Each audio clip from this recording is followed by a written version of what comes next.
Hi, good morning, everybody. Go ahead and find your seats and we'll go ahead and get started, please.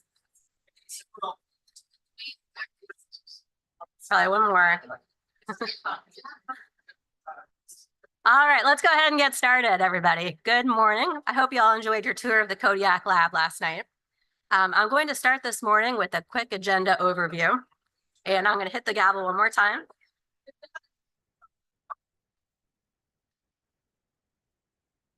There we go. Second time's the charm. So again, I'm going to start with a quick agenda overview for day 2 because it looks quite a bit different than day 1. Today is all about scenario planning, and we're going to have 3 breakout sessions. After that quick overview, we're going to have a quick summary of some of the themes from day 1. So we had 3 floaters yesterday who roamed between breakout groups. That was Dr. Bob Foy, Dr. Ann Hollowed, and Dr. Diana Stram.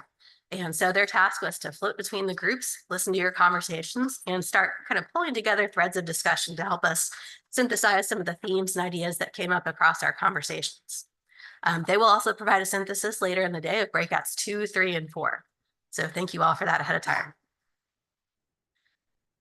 So again, today's schedule is a full day of scenario planning, and we're going to start this morning with a quick discussion of the intersection between ecosystem-based management approaches and climate readiness. This is to help set us up for our discussions of scenarios 2 and 3, which are on the high end of that ecosystem-based management spectrum that Dr. Holzman talked about yesterday. After this, we'll move into breakouts 2 and 3, and these are combined, which just means that you'll stay with your same group in the same place, and you'll have a short break in between. We'll have a short recap after lunch of sessions 2 and 3, and then we'll move into breakout 4. And I'll go through all of this again when we move into our breakouts in a bit. An important message to our virtual breakout groups. Today, we're going to combine the Gulf of Alaska and all regions breakout groups, so we have a larger group. So if you joined the Gulf of Alaska group yesterday, please plan to join the all regions group today. And the Bering Sea Aleutians Island group will remain separate. And again, you're welcome to join either group. So with that, I'm going to hand this off to, I think, Dr. Ann Hollowed. Yes, for a quick recap from yesterday. Thank you.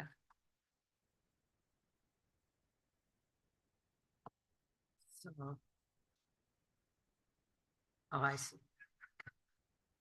So we had the daunting task of trying to summarize everything that all of your working groups put together. So if I miss something, oh, sorry. So if I miss something, please forgive me. So our slides are sort of set up along the lines of the questions that each of the working groups were tasked with. And so the first one deals with resilience. And if you remember this figure that Kirsten put up in her talk, I think we really need to, the definition that is in your materials combines what can be done with with what resilience really is, which is the ability to withstand and recover from adverse conditions and disruptions. And so I think it's important to remember that we're separating those two things. And the reason that's important is that we need to be able to assess whether or not we're making progress with resilience itself. So is the new system that we're coming up with really allowing us to have the ability to withstand and recover adverse conditions? The next piece of it, which is a part of this definition, but something that is kind of just a reminder for all of us, is that we need to build on the common values that we all share. And so you could wrap yourself around the axle of resilience to what, and whom, and where, and all of those pieces, and build to try and keep that aligned with the council goals. We do have some common values: prevent overfishing, rebuild overfished stocks, those sorts of things. And along with that is, remember that our national standards do provide a guidepost for us, and some of those shared values are a piece of that. The other piece is we need to remember what we're doing right. Give ourselves a pat on the back. There are some really progressive pieces of what the council is already doing, and we need to build on those, not tear the whole system down. Okay, let's see. Okay, so what are the challenges? If you remember, you were talking about challenges, and the font here is, if I heard from a particular group that this came from, I gave credit to that group. So the blue group really had an interesting comment that I think we should hang on to, and that's providing stability and predictability, which has been kind of the hallmark of some of our fisheries. It may be more challenging in a volatile system, and so we should be prepared for that. The other thing that the blue group mentioned was that businesses that are built on the concept of continued growth may struggle under a changing climate. And so finding a way to continue to have vibrant businesses, given that the sort of ongoing mantra of every year we're going to make a little more money, may be challenging.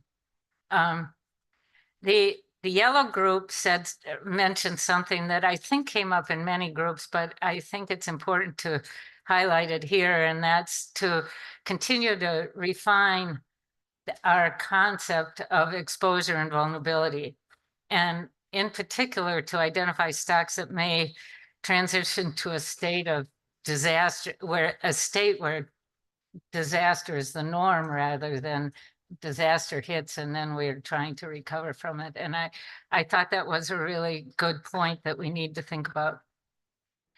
Many groups, and the next two are things that came up and were mentioned by most of the groups, and so I just put it in black font.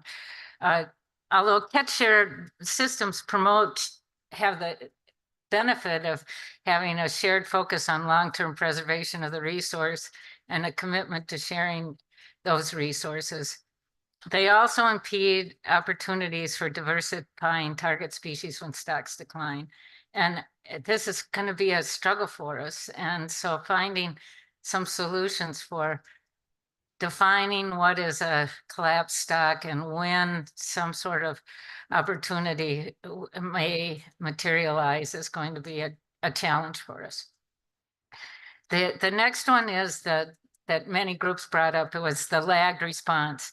And I think everyone feels like we need a more nimble system in order to deal with climate events, things like marine heat waves, abrupt declines in the resource. And the tools there, and this is a lead to the next slide, which really deals with tools, is we really need to have reliable ocean model forecasts and projections for advanced planning, and to build on improved information from diverse sources to have an early warning system to detect change if it's coming. So both of those are aligned with having some sort of early detection of change as it's coming.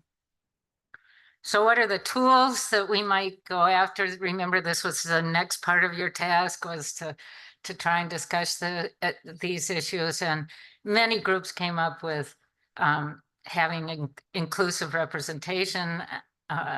One idea to advance that, this would be more in the idea of having longer periods of time to discuss issues, would be to create a forum for extended discussions and capacity building within the council. So we have an ecosystem committee and the AP and the SSC, all of those. Perhaps there could be a new committee that dealt with providing a forum for open discussions and capacity building. The next one was to explore opportunities for diversification of fisheries in crisis. And I mentioned that on the previous slide, but really getting to brass tacks of how we might do that, what that might look like, how would that be incorporated into our system.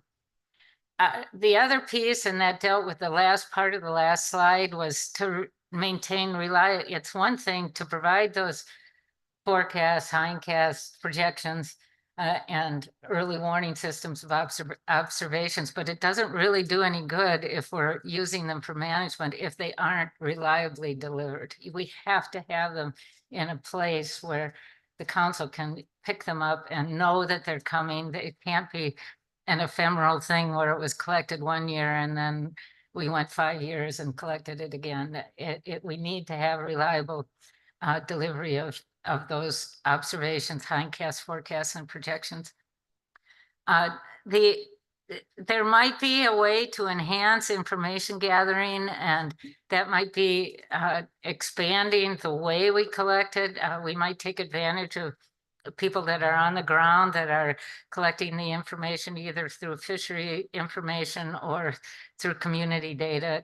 This could be really helpful for us.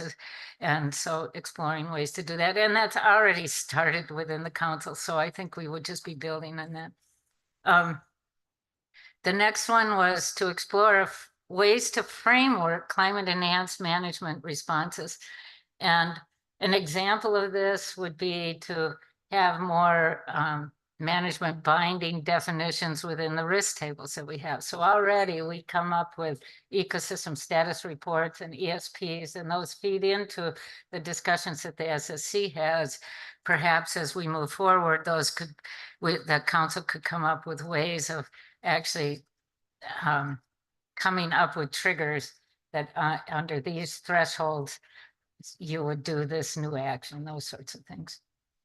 And then, of course, climate change is an evolving process. And so we can't just say we've done this once the council actually embraces a climate ready system to say one and done. You have to come back and evaluate whether or not, and this goes back to my first slide, the resilience slide, is the system we're building really resilient to climate change? And if it isn't, how can we improve upon it? So having periodic, it doesn't have to be every year, but periodically checking to see whether or not we're actually getting where we wanted to go. And that would also include an evaluation of the emerging knowledge and trends and events that are happening. So is climate change playing out in our systems the way we thought it would? And the last one is to prioritize council management considerations. This is really, once we come up with a climate work plan, then helping the council understand how to schedule each piece of that into their process is it's time consuming, and we recognize. So I end here with recollecting back to Kirsten's and Katie's presentation of the code words that they thought we should focus on. Brendan, I think you are the one that came up with this concept, but they mentioned collaboration, coordination, and communication, and Bob and Diana and I came up with one more, which is to continue to improve understanding and incorporate knowledge to detect change and refine hindcast forecasts and projections. So hopefully that reminds you of what you talked about. As I said, if I missed something, I apologize. You know, I looked at this, and my goodness, the Blue Group had a fantastic discussion. So I'm sure there's more in there, but this is a brief overview.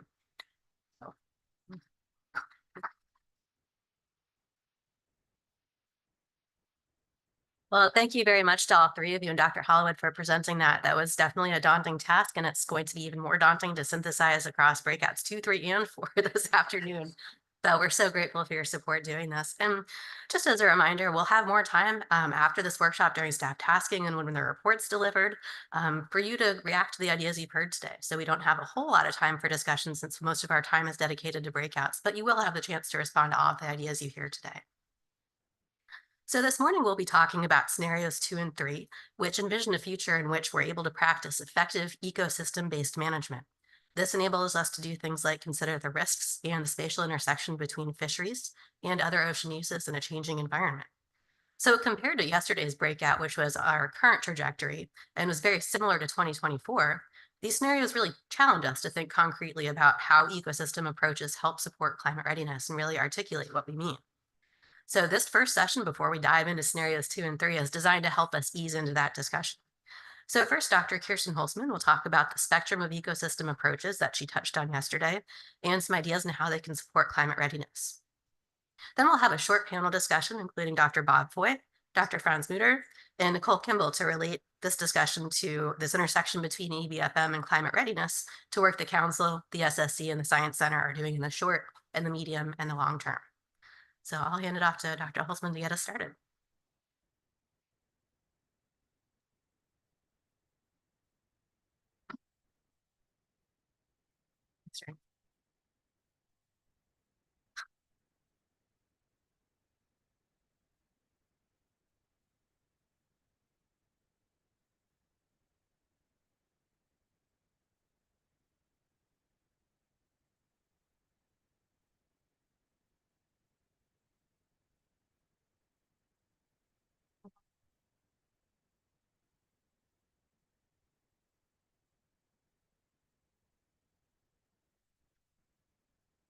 That's impressive. Thank you. Good morning, everyone. Super excited. This is going to be a fantastic day. I can't wait to hear what bubbles up. What we would like to do this morning is just step through again some of the definitions around this really kind of jargony, somewhat arbitrary characterization of different management types that we are using today. And again, just consider this a continuum. So we'll spend a little time talking about that. And then I'm going to give a few examples of what this looks like. And I will preface it with that there's immense amount of work being done on this. And the examples I'll be showing are those that I'm familiar with, so that it's not a full characterization of it. It's just sort of cherry picked a few that I know. Okay. So with that, we'll go ahead and advance the slide, maybe. Katie, I might need your help. Sorry.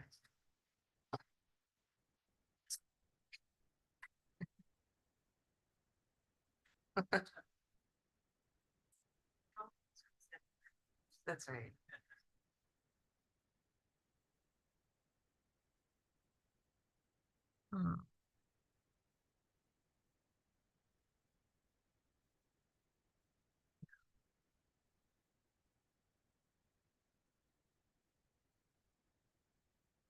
I spoke too soon.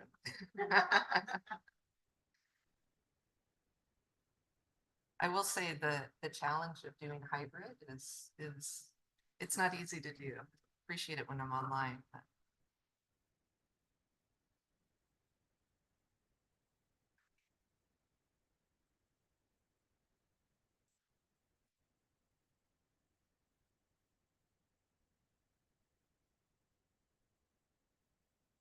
No, there we go. Is that supposed to be blank? Yeah, one more click. That'll be a word.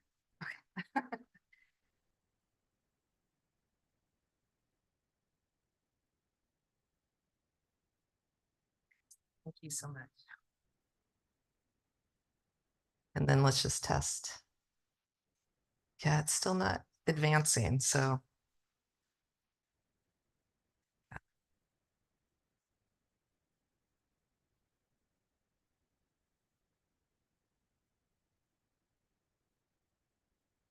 Take the stand down for a minute. okay, we're going to take a quick pause.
Okay.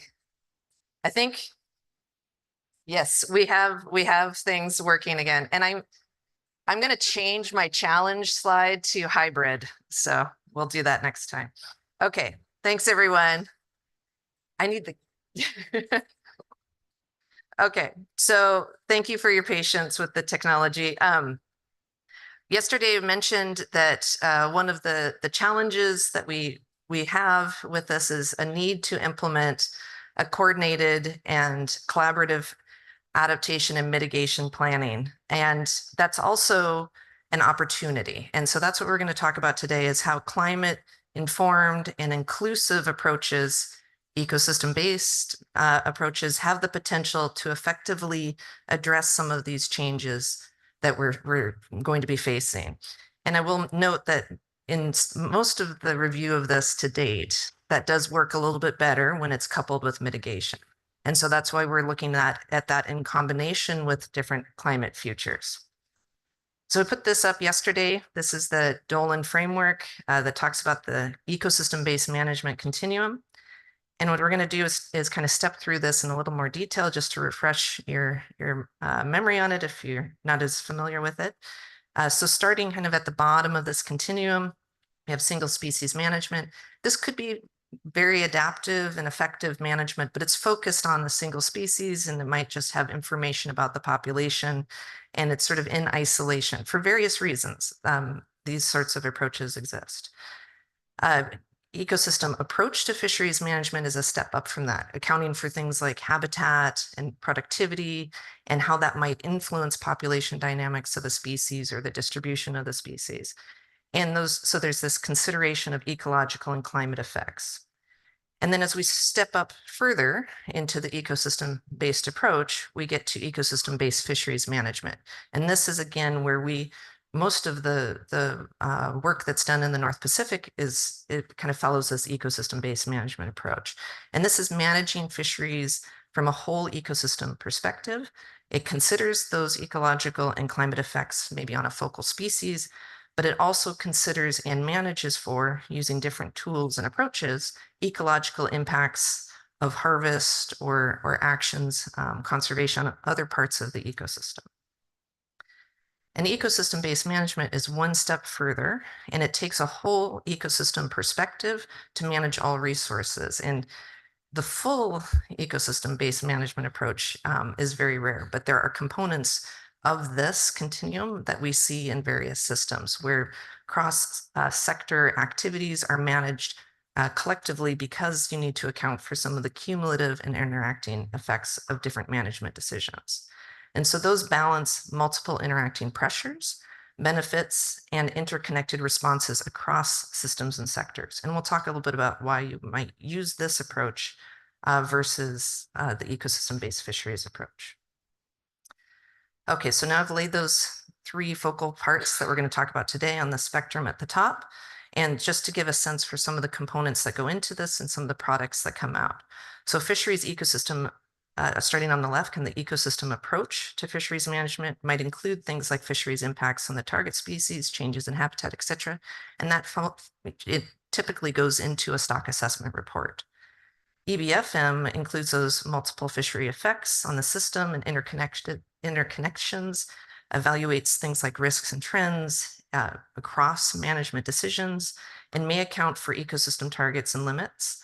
And we'll talk a little bit more about that in a moment. But some of the products that we see typically in the council process include things like the ESPs, the risk tables, the ecosystem status reports, and the ASEPO community profiles. And then finally, ecosystem-based management accounts for the kind of that plurality of perspectives, and we'll talk about why. So starting with kind of a more concrete example, here is an ecosystem approach to fisheries management, and this is a slide I borrowed from an IMR colleague, and then also from Steve Barbeau in terms of spawning biomass at the top. And this is kind of a familiar harvest control rule kind of trajectory where you might scale back fishing pressure as a function of biomass according to whether or not you're in a declining high risk sort of situation. And then there may be some reduced B limit component to that.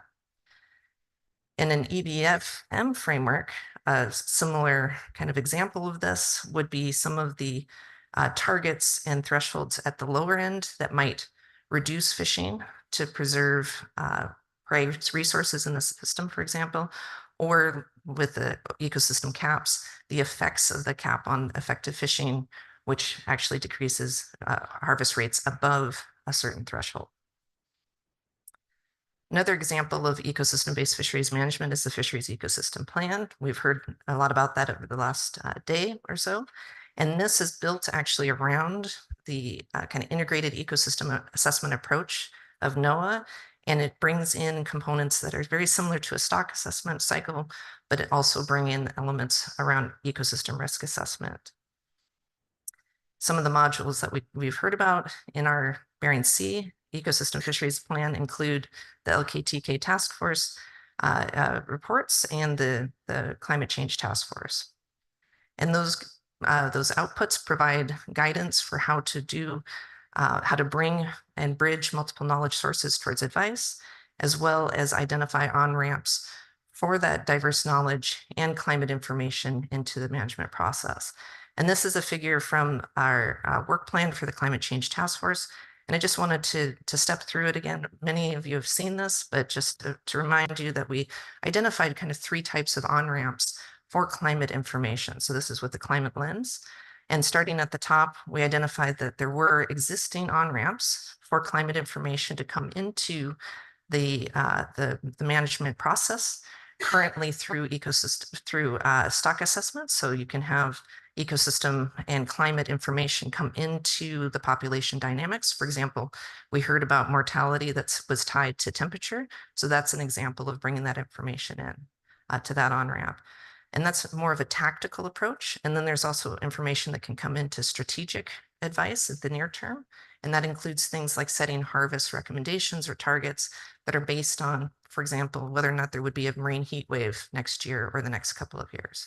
So you can adjust some of those targets, and you would want to test these. You want to test these and make sure that they perform the way that you anticipate they will. That's some of the ongoing work that we've been doing at the center. But they do hold potential for providing near-term ability to navigate climate variability and shocks. But one of the things that we identified was that some of the longer-term context and information about climate change did not have a built on-ramp into the management process. It was coming in through briefings, it was coming in through discussions during different committee meetings. And so this was an identified need, an on-ramp for regular input of the longer term information around climate change and potential decadal scale changes that may be coming to the system. And we envisioned through the task force that this would most likely influence most of the strategic decision making around closure areas, around seasonal, the need to revisit seasonal closures, that kind of thing. The key is to match that climate information and the projections to the scale of the decision making and advice. And I'll give a few examples of that in a moment. So the last one is this ecosystem-based management approach. And again, this is an approach that accounts for a plurality of perspectives and needs in the trade-off analyses. And it really tries to manage multiple activities and agreements across multiple sectors. And so it's more complex. It does take a little bit more time. So why would you need to do this? And the reason is that because social and ecological systems, as we know, are complex networks. Climate change impacts multiple components of those networks at the same time. And a response to any of those pulse impacts on one part of the system can impact adaptation and responses in another part. And if you don't account for that, there's kind of some of these known pitfalls. We can inadvertently amplify climate impacts, not intentionally, but just through the way we respond. We can expand inequalities in the system. We may not see the whole picture, and we might miss impacts that are lagged or opportunities. We might react too slowly, and then we heard yesterday, we might also react too strongly or too quickly. And so understanding and taking a slightly larger, more holistic approach and using some of the existing tools to do that can help us avoid some of these. And there's many overlapping and interacting features of these human and natural systems that we can consider when we're building that. And so that's what we want to talk about today. What are the important features? We can't do all of it very quickly. So what we need to do is pick those pieces that are most important to balance. And that may reflect things like decisions and actions, ways of knowing, sectors, climate-related hazards, non-climate drivers and pressures, and different scales, regional to national. And ecosystem-based management is a framework that can help us support these kind of complex cross-sector decision-making processes. This is a figure from New Zealand, but I actually just like the components of it, so I wanted to bring it up here. It kind of highlights some of the important elements of ecosystem-based management. And ecosystem-based management, because it's considering some of these more complex interactions, and it's a framework that allows us to understand those ecological and social interdependencies and account for them. It can seem very daunting, but it's doable. It often supports, through its process, interdisciplinary and transdisciplinary collaborations in order to understand those social ecological connections and account for them correctly. And recent advancements have brought climate information into this framework and into EBM planning in other areas. And it has a good track record for helping provide advice to support resilience. But in doing that, one of the things that's emerged is you do need this more complex version of EBM. So you do need to have some aspects of the key cross-sector discussions, especially with respect to how climate might impact those sectors differentially. And because of that, it does support a more transdisciplinary approach and can bridge multiple knowledge systems. Yesterday, Diana put this slide up. I had some time to read it. So I did note that in particular, many of these objectives are met by the ecosystem-based fisheries management approach we have in place. But number 3 in particular, the accounting for trade-offs and this inclusive process, this is one that a step towards ecosystem-based management could help support. Okay, so with that, what I'd like to do is give kind of a teaser for some of the types of tools and processes that this might look like, and just to help spur ideas. What we want to do in the discussions today is populate this and think about how we can connect with this. Okay, so I'm going to start with some of the things that I work with, which include hindcasts, nowcasts, and forecasts, and just talk a little bit about what we mean by each of those. And I will say that hindcasts tell us where we've been, but they rely on observation. So you can use models to extend your understanding of what has happened. You can also use different information sources and knowledge to extend your understanding of where you've been. So I use a modeling term for a hindcast, but it can also be understanding of past events. That tells also a little bit about where we're at. So we kind of sometimes call those nowcasts. And then the key for advice setting is these forecasts, the now to a year out, or now to 2 years out, or next month. And really refining those forecasts has been a focus of some of the work lately. But you heard Dr. Werner talk about what we're expanding in terms of the predictive tools. And some of those, for me, that are really exciting are these predictions at the decadal scale. So the ability to actually predict, standing now, what the system might look like in 10 years and get within a range of, is it going to get cooler or will it be warmer, and have the capacity to plan at the decadal scale. And I'll let you think about what you might do if you had in hand a skillful prediction of what it would look like 10 years from now. And then, of course, we've also been using some of these longer term projections to help frame the discussions for this workshop. So understanding what's possible, what might evolve and happen, and then use that to help structure planning. So I wanted to give this came up yesterday, some of the forecasting tools that we have in place that we're going to expand on. This is the current Bering 10K high resolution oceanographic seasonal hindcast and forecast. And this is produced by Kelly Kearney. This is from a meeting a week or 2 ago called the peak meeting. And this is a forecast of conditions in the Bering Sea in July of this year. So this is the most recent forecast. And what this does is it tells us, well, she has this kind of nice approach for saying what is the most similar year in the past to what we're expecting in the future. That's inside the intersection of those 3 circles. So the forecast is that the conditions will look something like we saw in 1995, 1997, 2020, 2023, and 2024. So similar to what we've been seeing. From a stock assessment standpoint, we can use this to understand if we need to be watching out for any large red flags. As we go forward, we're hoping to expand that kind of forecasting capability for the entire coast. So we would have forecasts of marine heat waves, we would have forecasts of changes in wind, changes in productivity, and those are connected across systems. So currently we have some boxes drawn around regions. The edges of those boxes are really influential. So here we've removed those edges, and this can allow us to understand things like shifting species distributions or resources, interconnectedness across systems. We're also building tools on top of that. So that's kind of our foundation. We start layering on some predictive tools. This is some work that's been done by Dr. Goodman. He's been working to bring in spatial models, drive them with some of those predictive oceanographic conditions. And so this is an example of some of the species distribution models for arrowtooth. As we refine the skill on these, in some species you can predict better than others, but as we refine the skill on those, that provides the capacity to forecast changes in distribution 6 months from now, or if we can link it skillfully to those decadal predictions 10 years from now.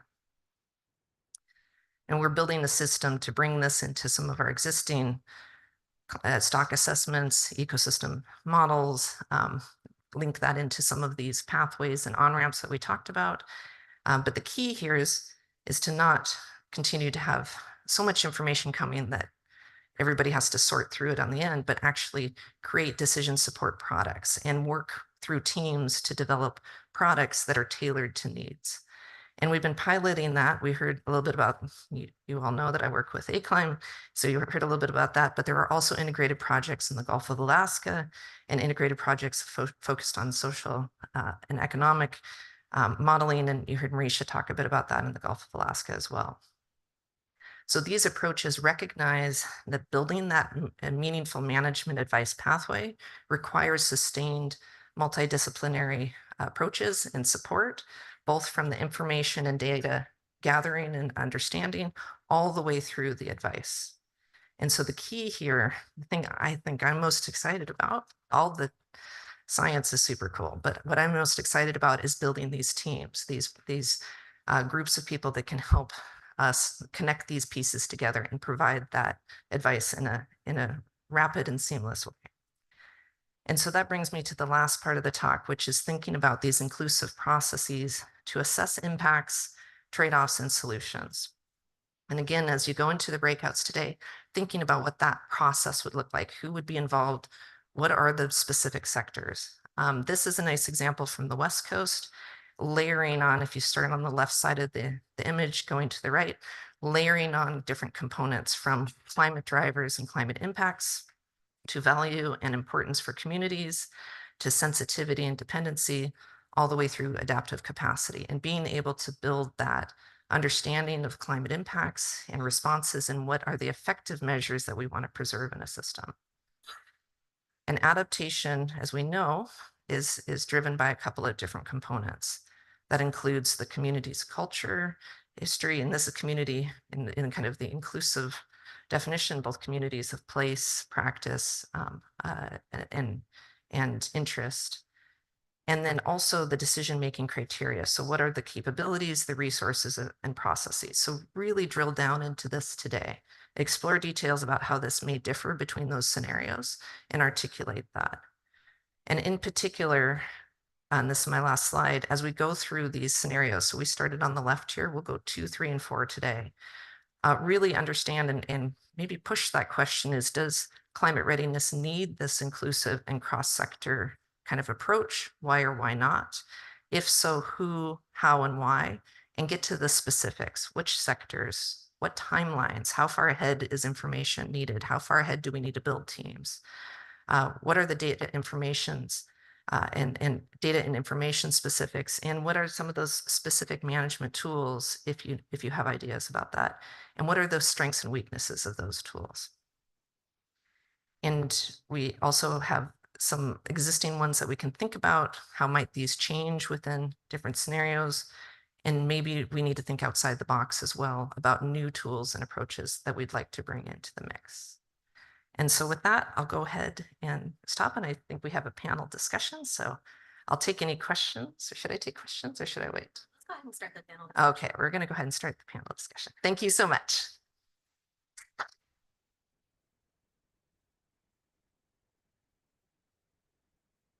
Well, thank you very much, Dr. Holzman. You can take a seat right here. And I'd like to invite our other three panelists to come take a seat at the front and sit anywhere you like. So again, we're going to have about a half-hour panel discussion, including Dr. Bob Foy, Dr. Franz Muter, and Councilmember Nicole Kimball, as well as Dr. Holzman, to help us relate this intersection between ecosystem-based management approaches and climate readiness by helping us think about the work the Council, the SSC, and the Science Center are doing now, and in the medium term, and in the longer term. So I'd like to ask each of you to start with an introduction, and maybe we'll start over here with Ms. Kimball. You could just introduce yourself, and you're welcome to say a bit about what you're interested to hear at this workshop or respond to anything you've heard already. Can everyone hear me okay? Mhm. Okay. Thanks. I wasn't here in person yesterday, but I did listen online, so I have been participating. My name's Nicole Kimball. I was born in Ketchikan. I've lived in Alaska almost my whole life. I sit on the council as an Alaska public member. I've worked as an analyst for the council years and years ago and for Fish and Game and now with Pacific Seafood Processors Association. My interest here, I don't like being first for intros because I don't know how long you're supposed to go. But my interest here is really in, especially given the other two panel members, is how do we continue to have healthy, viable fishing communities in Alaska, all of them? Like, how do we create more stability for people? And I think that's my role on the council. I think it's a role that many other council members share. We're bolstered by our SSC, by the Science Center, by the regional scientific staff that really support that process. And so in my mind, my role here is really thinking about how to create more stability for people. I also think, and based on the presentation we just heard, I've been thinking about as we try to move further into EBFM and trying to move from managing stocks in silos to more of an ecosystem-based approach, I think we need to look at that at the same level for communities. I'm trying to understand all the fisheries' interrelatedness in a community, their role in support of each other in a community, and what's necessary to maintain things that we don't often talk about in the council process, support sectors, transportation networks, energy costs, but things that are critical to continuing a fishing dependent community. That's a little bit outside of our fishery management piece, but I feel like if we don't start to better understand how our role is connected to that level of community health, then we're really not doing our full job. My other interest in the workshop is really how, because the council process is so slow, and there are so many ways that we are not going to address that. We're subject to not just MSA, Magnuson-Stevens Act, but all other federal laws that require all of these analyses and processes prior to making any kind of decision. So it's slow, it's so slow. So what can we do within the bounds of federal law? And this is what I'm thinking about in this workshop.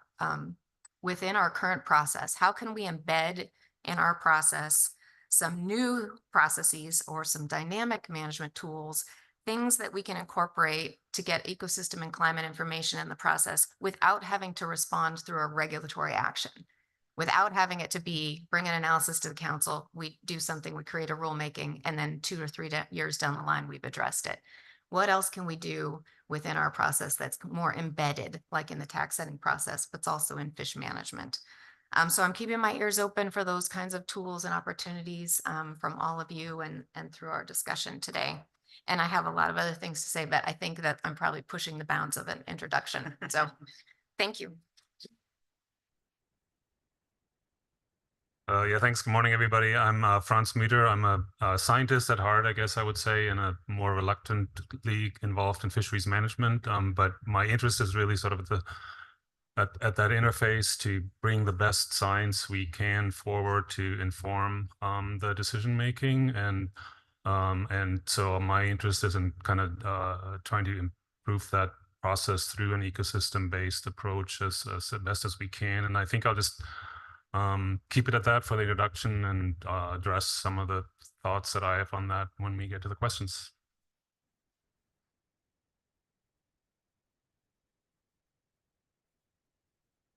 I think people have heard a lot of my thoughts on this. So I'll hold off for now and pass it to Bob.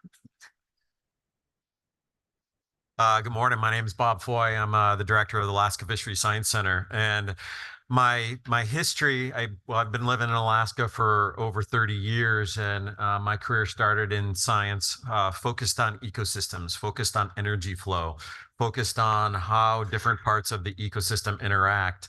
So this topic today, looking at EBFM relative to climate change, is of particular interest to me, especially now that I find myself in a different role in supporting these processes. And that's really what I'm interested in today, is focusing in on how the Alaska Fisheries Science Center, how NOAA Fisheries can bring its expertise to bear.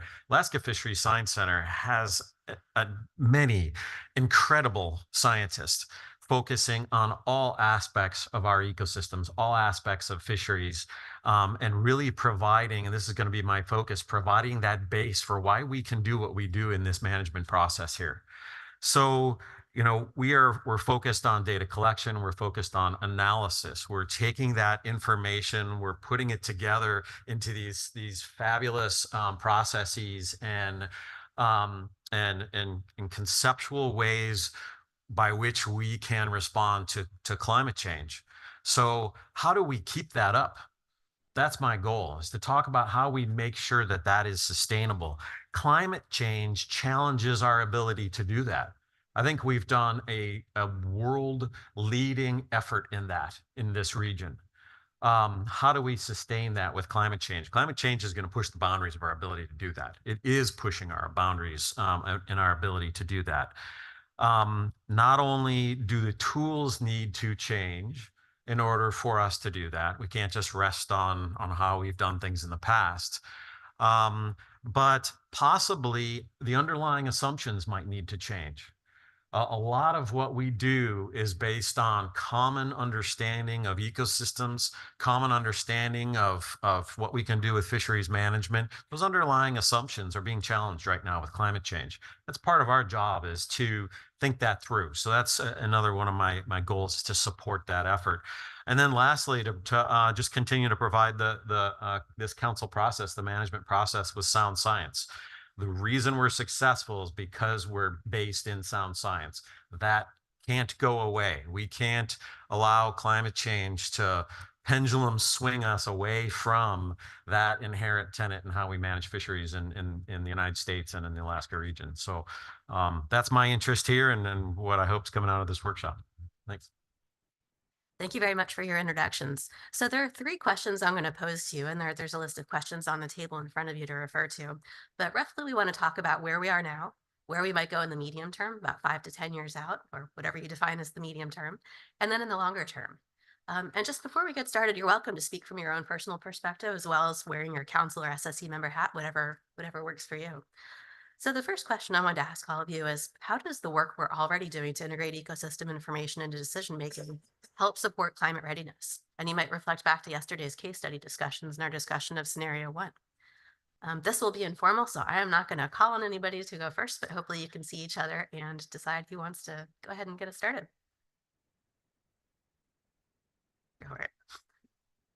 I'm happy to kick it off. I mean, we already talked about sort of some of the case studies yesterday with that kind of showcased how we are using information in the management process. So I think one thing that I just wanted to highlight is that maybe gets overlooked is just, you know, we've built up this machinery of sort of taking in and digesting and synthesizing information about the ecosystem and bringing that to the council.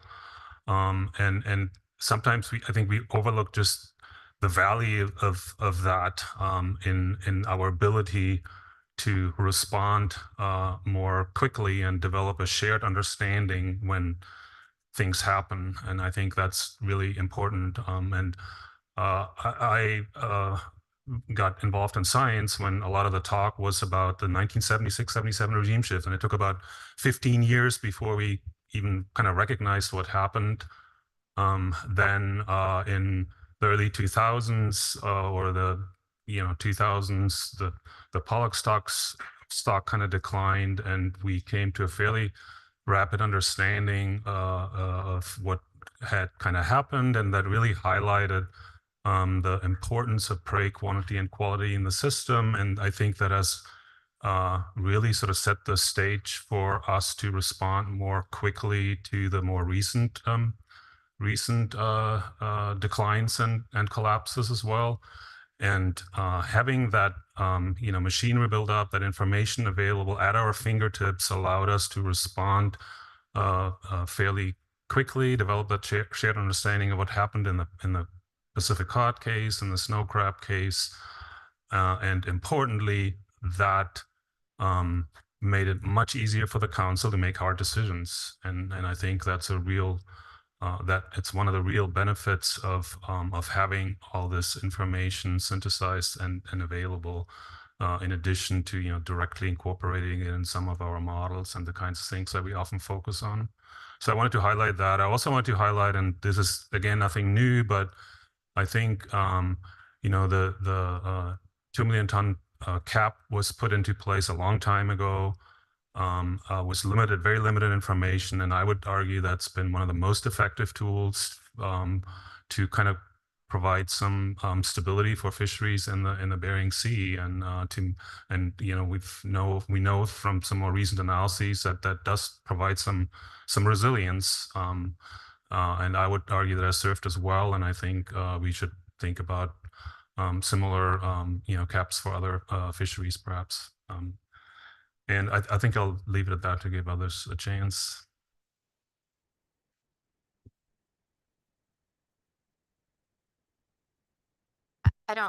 The question was how's the work we're already doing help decision making? And I think it's just, I'll be very brief, too repetitive from yesterday, probably. I mean, all of the survey data that we collect, I wanted to thank, because I have the mic, there were about 15, maybe 16 different fishing organizations, fishing and processing organizations that signed a letter supporting full surveys for the North Pacific, $15 million for surveys. This is what happens when you give the mic, you can talk about whatever you want. But it's just such a strong testament. All different gear types, every region in Alaska signed on to that letter, because they understand the fundamental importance of surveys to this process, not just for EBFM, but to be able to react to climate induced shocks. And I think a lot of that goes to what both Dr. Muter and Dr. Foy were already saying, but the importance of that can't be overstated. And I think there's a real disconnect between the level of funding that's going into climate initiatives and the level of funding that's going into surveys. And I really do not understand that, since that's one of our best tools in order to understand and react to climate induced changes. I think the other thing I wanted to mention that I didn't hear in terms of like the work we're already doing is, aside from the climate change task force work that I'm grateful for, was the LKTK subsistence task force. And that, because a lot of what we're talking about is about process, it created, and I'm talking about it because a few people I've talked to said they didn't even know that that was really happening. And they created, and there's many in this room that were on that task force, public members, in fact, that created protocols for the Bering Sea, at least, in order to incorporate that information into our process, and created a roadmap for analytical staff to better incorporate information, knowledge, and potential impacts into our process. I don't know that that's being used in the agency realm. It's certainly being used in the council realm, and I think that could be an expansion in the agency realm in order to look at that work and not just set it on the shelf. So there's a couple things already happening. Obviously, the ecosystem status reports and all the things that Ms. Evans commented on yesterday, there already are ongoing work, already operationalized, to help integrate information into the decision-making process. And I think what we're doing here is trying to just expand on that work.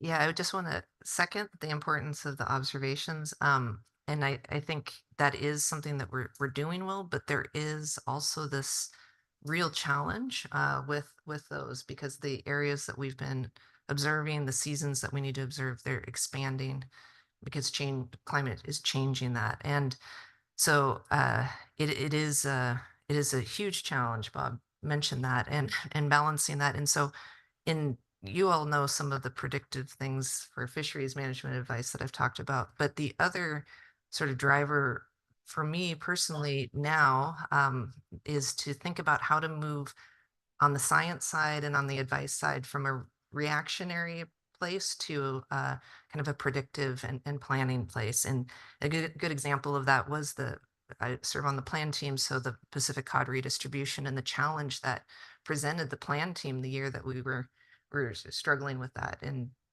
just kept thinking, what if we had had just a little bit more time to know that we need to deploy a survey and those sorts of things.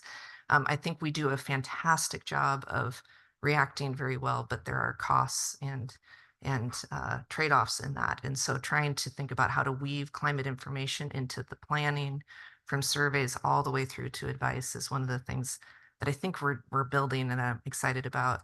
The other piece of that I mentioned is building those teams. So as we do science within the center, thinking about how to have that science cross disciplines and bridge groups within the center, regions within the center, and connect dots so that we can move science forward faster and more efficiently, so we can provide advice when we can't always know that what's coming, so we can respond quickly.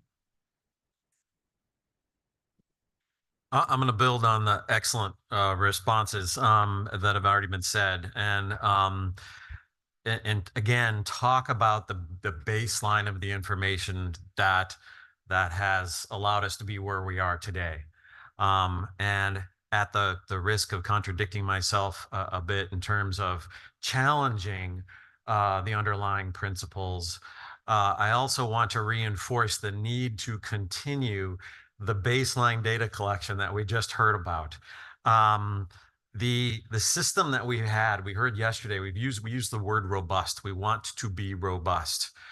The reason we can talk about climate change, the reason we can have this conference is because we have been practicing a robust system of ecosystem-based fisheries management.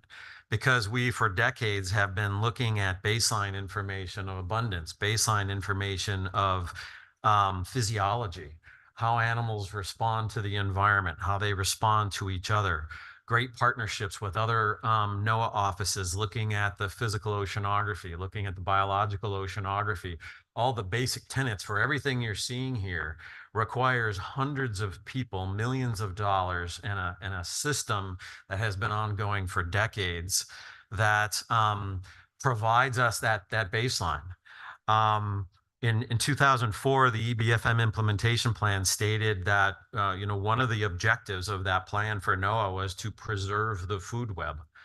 That suggests we know something about the food web and how it interacts. That's critical as we try to figure out how climate change is going to impact our ecosystems. If we don't have that, we're starting from scratch. The scenarios we heard the other day, that was a fantastic suite of examples of things that have happened. And in each one of them, there was a recommendation that was made that we'll pull out of here, out of this meeting, in topics that we might be able to look at in the future. The topics that we maybe could have seen prior to the decisions we were making in management. We couldn't have done any of that without the data that was sitting in there. When the folks went back and looked at the snow crab crash, they went back and looked at a host of information that we were collecting that was informing our process generally, but it was never made so specific until that moment where we could go back and say, and that's what caused this. So that's really critical, I think, in terms of what we're doing now with EBFM and its impacts on climate. Just real briefly, Franz mentioned the caps. I think there's also a lot of other topics that we've already addressed within this process, like protections. We protect forage fish. We protect habitat. There are already pieces in place to buffer us from climate change. We should embrace that. We should see those as wins and learn from whether or not they have helped us in the past. And then, yeah, I'll leave it at that. Thank you. Thank you all for your thoughtful remarks. So for our next question, we're going to be focusing on the medium term. And yesterday we began our workshop with a discussion of climate readiness, and we talked about some of the work that's already happening through the council process and through the Climate Ecosystem and Fisheries Initiative to help provide or help lay the groundwork that's going to support future climate readiness efforts. So I want to ask you about looking, say, 5 to 10 years out, or whatever you would define as the medium term. What are some of the things that you're excited about, whether those are information needs you think we can answer or new capabilities we might have?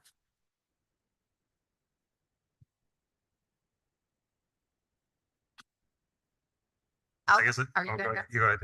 Well, I'll be brief. Franz probably has a better answer, but just based, one of the best parts of yesterday, I think, were those case studies. And I don't know when I would have seen that had we not had this workshop. But it was so concise and so telling, and so clear to me. And I wonder, one of the opportunities that I talked to, both Bob and Franz about is, can we look at all the data that we're collecting from all sources, the data that's coming into the Science Center, into the region, and from the fisheries themselves, even from the processors, and evaluate whether we're maximizing the use of those data to support climate readiness? Are we able to predict fishery trends in a way or with a timeliness that might actually help people? And so Gulf cod was a great example of that. But it can't just be, some stock assessment author says something at the plan team, and then we expect that to kind of filter through the process and make a change in decision making. So how do we embed kind of some of those lessons learned into our regular process, where it's a formal way where we look at all of those data and are able to say, you know what, we should have seen this coming 2 years ago because the fishery CPUEs were down, because average weight was down, because we didn't see, a year class. Those things that I think could happen because of the level of data we collect, but aren't happening in a formal way. Instead of just depending on a person at the SSC or the plan team making a big deal about something and making it a big deal all the way through the process. And so that's a really informal way of saying, I think we have an opportunity there, that's spurred in part by those case studies. And I hope that we can find a way to take advantage of that through this process. I don't know where we do that, but I think we should think about how to do that. Yeah, maybe just following up on that or responding to that in a little bit is, I mean, the case studies yesterday were really nicely laid out, were really great to us in the science community. That was, kind of shared understanding already, and I think it doesn't always get communicated as effectively as it could be to the council as a whole and to everybody involved. So the communications part, I think, is something that we can work on to more clearly distill some of the most relevant information. A couple other things I wanted to mention is, one is just that came up in discussions yesterday. I think that's a really good, great opportunity, is to just improve the incorporation of fishery dependent data from cooperative surveys, and also traditional knowledge and just other data sources into the process. And Ms. Kimball mentioned the LKTKS work as a potential on-ramp for the TK piece. We talked a lot yesterday about incorporating fishery dependent data where the fishermen are on the ground and may see changes that sometimes science doesn't pick up until a year or two later. And so improving how we more formally ingest that information from the grounds is something that we can work on. Second, and that's a little more in the weeds, I think a lot of the case studies that we saw and a lot of the climate shocks that happened had to do with changes at the bottom of the food web, changes in quality and quantity of prey. And I think just from a sort of ecosystem-based management perspective, we can do a better job of developing some more relevant indicators for that, that better reflect the condition of the prey, the condition of the fish themselves, to come up with standardized time series for that, because those types of indices and then understanding of the energetic context essentially kind of allowed for a rapid response to the case studies that we saw, and will serve us well in the future. Third, maybe, and although always was and still am a little skeptical of sort of full ecosystem end-to-end models, they sometimes call. You know, being a scientist and sometimes a modeler, I think there is real value in developing some of these large end-to-end models that incorporate everything from the physics to the fish. But I think, so for example, in the Australian context, those are used a lot, which they have relatively data poor system compared to Alaska. But the strength of that can be to make that a stakeholder driven process, to bring in stakeholders in developing the models as sort of a toy universe where you can play around with scenarios of what, you know, if we do this, what might happen to other parts of the ecosystem, to other sectors, if you look, you know, at an EBM context. And so I think, you know, having a model for each of the large marine ecosystems along those lines would be great. There's one under development for the Gulf of Alaska, but I think the stakeholder piece is missing in that a little bit. And I think I'll have a few more notes here, but I'll leave it since we're fairly short on time.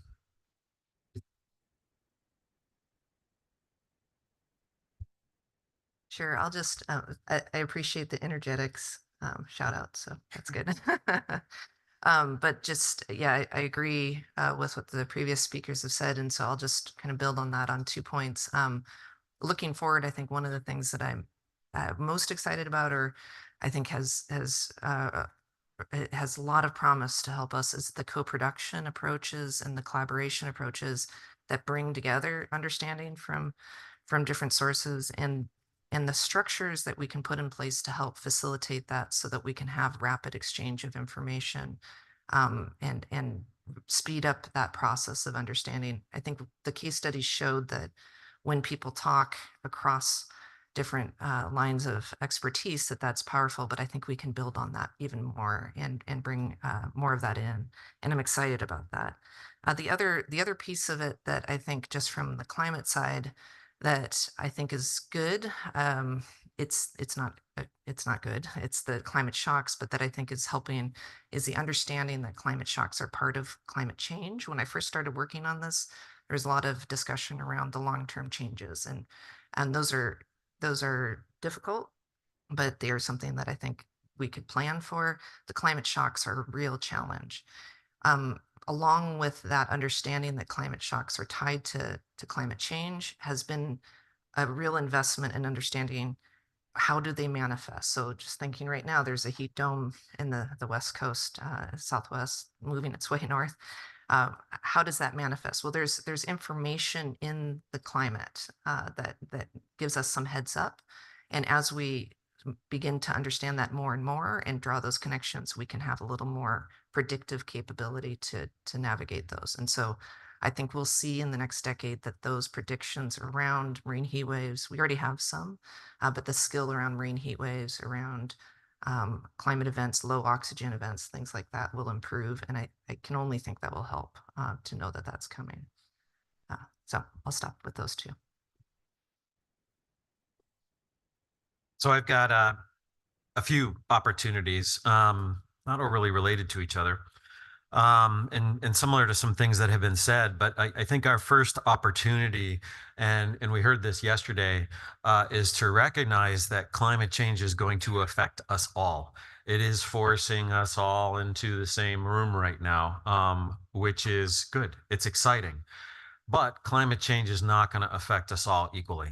And that's something that we need to recognize in this process. So I see that as an opportunity. I think we have an opportunity to step back and ask ourselves about vulnerabilities in our system right now.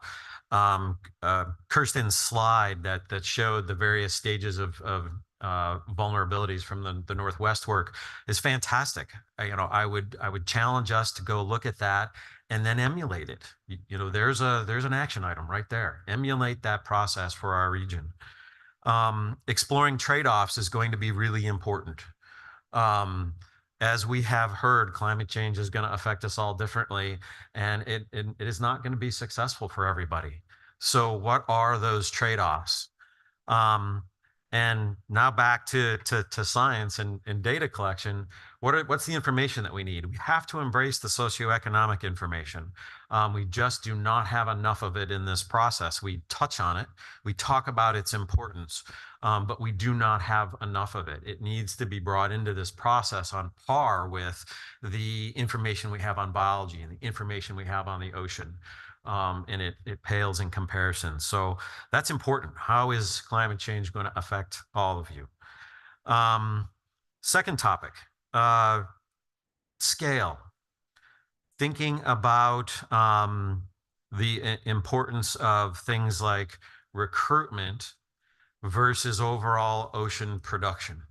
These are opportunities. Aaron Fidua mentioned yesterday that we need to make sure that we consider stabilizing reference years. Okay, that is an acknowledgement that we're no longer in a stationary environment. It's changing. And if we don't acknowledge that it's changing, so we have to be careful not to allow it to just change into, oblivion. We have to consider what is possible in terms of production and recruitment for a particular stock. Where could it go? Is it possible that the stock could go back to the way it was? Or is it stable? Or is it likely, based on all the other information we've talked about, that it's not going to be able to come back to the state that it was in? We've got to be cognizant of that.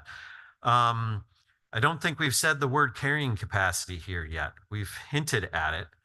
But there's a moment where we've got a few lessons about carrying capacity. Snow crab hit carrying capacity based on the number of crab we have and the temperatures that we're in and the availability of food. We hit a threshold. Maybe the same thing happened for cod. So thinking about, and they're doing this in other regions in the country, thinking about the overall production of an ecosystem. How much can an ecosystem take with changing climate? And then how do we overlay fisheries on top of that and make sure that they can be sustainable? Last topic, and this is building on something Kirsten said, acknowledging that climate change, yeah, it's slow, but the climate change I think we care about now is the fast climate change. The last two heat waves are why we're here talking about it. Climate change slow has been going on a long time, and it kind of got us in the room. The two big events of late put us in this room. So acknowledging that it's the extreme nature of climate change, it's the next heat wave, which is coming, that we have to be prepared for. So from my perspective, the opportunity is to modernize how we collect information, modernize how we analyze information, modernize how we use that information, all while shoring up the baseline. We have to keep the baseline, but we've got to modernize how we collected the information. And that's going to be key if we're going to be resilient with climate change and rest on that robust system that I mentioned before. Thank you all. We're about at time, so we're going to keep this really brief. But the third question I wanted to ask you is thinking about the long term. So this may be thinking beyond, well beyond the duration of a council action or a term as a council member or even a career or maybe even a lifetime. So I want to ask you as we head into breakouts 2 and 3 and start thinking about the importance of integrated ecosystem-based management and how it could help support climate readiness. What are some examples of how fisheries might intersect more with other ocean uses as conditions change? And this can just be a quick sentence or two just to get us primed for our discussion. I'll start. There's a lot of intersections that are going to change, but I'm being brief. Movement, things are going to move. We have to be prepared for that. That movement is going to cause interactions between existing fisheries, between subsistence users, between species that don't normally interact. We're going to have to be prepared for that. We are going to have to truly manage the ecosystem instead of just managing a fishery with ecosystem information. And then lastly, we're going to have to think about other perturbations. Ocean acidification is coming. You're welcome, Dorothy, wherever you are. Since I guess we're going reverse order, I'll jump in. So two brief things. Looking forward, I think we We don't talk a lot about mitigation planning and how that will intersect with fisheries, but I think it's something that's coming and we need to plan for that. And we're seeing some examples already from East Coast wind and things like that. But there's also some opportunities there through diversification and some of the carbon recapture that we maybe want to talk about a bit. The second is planning for emergency response. We had a conversation this morning about the delays there and really understanding and making sure that's on the radar of folks on the other coast. That what specifically is needed and how the scale of that and having that in place so it's not a delayed kind of process. So those two might be sort of medium to long or nearer term. I guess I'll go next. I'll just maybe add one point that I wanted to bring up here, or one other kind of sector that we should think about maybe more, and that's just the carbon sector itself. I mean, we're talking about climate change, and we have an opportunity to reduce our carbon footprint in the way we conduct fisheries and the mixed fisheries that we have, and I think that's something that we can maybe emphasize too in terms of highlighting what is a relatively low carbon footprint food production system compared to many other systems. If you compare fish versus beef, for example, I think that's something that we can maybe do a better job of capturing as well, and developing some indices of what is the carbon footprint, how we can reduce our own carbon footprint to in the long term mitigate against climate change. I think a question about how we might intersect with other ocean uses. I think the obvious one is shipping and transportation, and we've talked about that at length. I think that's why the Northern Bering Sea Climate Resilience Area was created and the advisory group around that area, but that's an obvious one for the Bering Sea. Thank you all for a really thoughtful discussion and sharing your ideas. If you could just stay up here for a minute. First, we're going to share a quick round of applause, and then we'll talk a little bit about breakouts.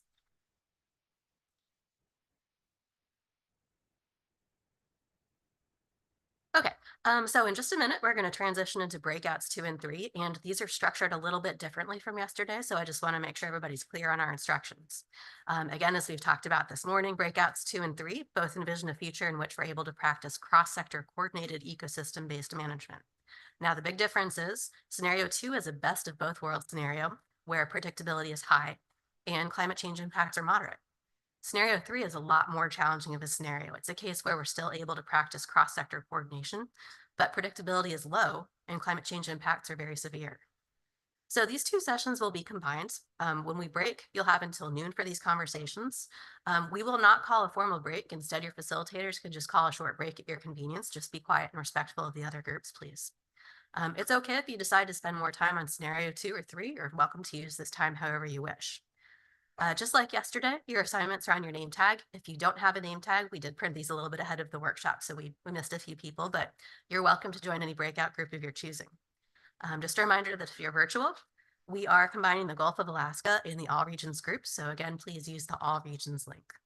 And finally, these breakouts will take us all the way to lunch. We will not reconvene in this meeting room as a full group before lunch. You'll go directly to lunch and plan to reconvene here at 1:15. So that's it. Let's take 15 minutes and go ahead and head to your breakout groups. And I'll put the map up in just a second.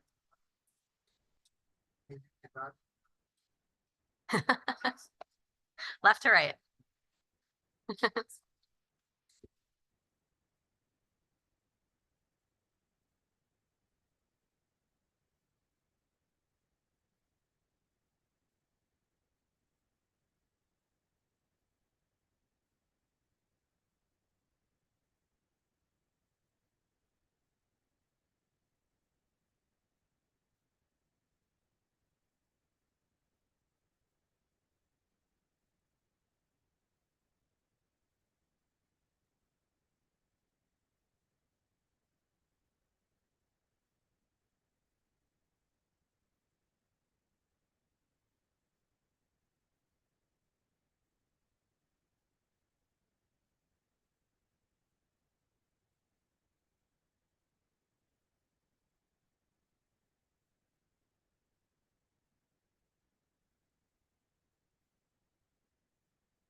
Thanks, everybody. Go ahead and take your seats. We'll get started with our session 2 and 3 recap.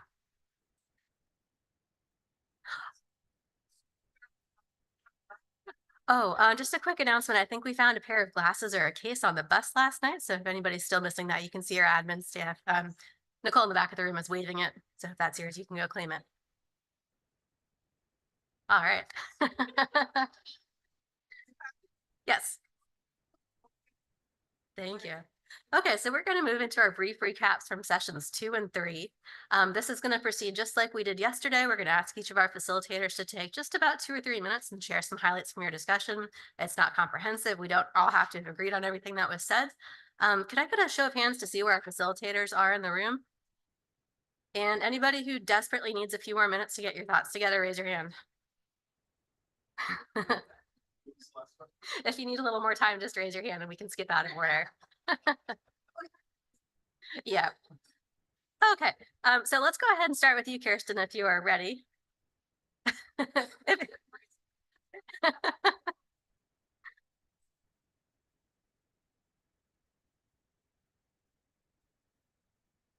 did you want me?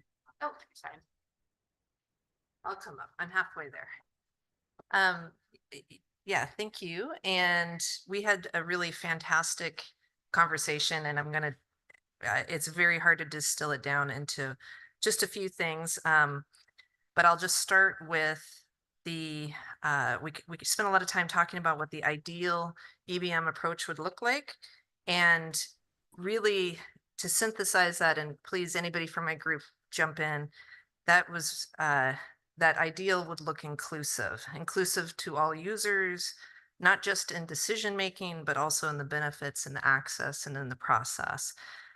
We talked a bit about how we would get to that place, and the importance of kind of zooming out and having a broader perspective about not only what's happening in the ecosystem, which we've talked about with this approach, but also across time and having a much longer horizon for the context of changes that were underway, and the need to do that across history, across values, which can differ from person to person and community to community. And we also pointed out that this is really not a process, ecosystem-based management or this kind of cross-sectoral decision-making, without the ability to have effective communication, effective methods to build and reinforce trust, the capacity to participate in that in an equitable way. We talked a bit about financing and building capacity and what that would look like. And then and kind of specifics about how we could do that. And actually one of the last sort of specifics that we landed on, we talked about a number of different tools, multi-species models. I was in the group, so there's that. But there's also building policies and kind of ecosystem triggers. But towards kind of the process of inclusion, thinking about mentorship and how to mentor people through the process and building the capacity for that mentorship, so that just the decision-making process can be pretty daunting, and how to bring people in so that they can participate in that. And in an ecosystem-based management, that's even more complex, has more moving parts. That piece is understanding how things are changing is really important. And so having some of these trusted mentors through that is key. And then if we do that, what we get is a broader context for how things are changing, a broader understanding of how management actions may interact. And we did also have some discussion about, is this even possible within the current framework, governance framework, and what other sorts of things would need to come into play to be able to do this. There were some other good themes, using a throttle rather than a lever, things like that. But I'll go ahead and stop there. And I do invite, if anybody in the group wanted to add, please do. We did write some things down. We have lots of text through the room there and some photos of it. So we'll try to capture that as well. Thanks. Next up, we have the purple group, and that's Jason Gasper. And if I call on you and you really need a few more minutes, that's okay. Just let me know. There you go. Bye.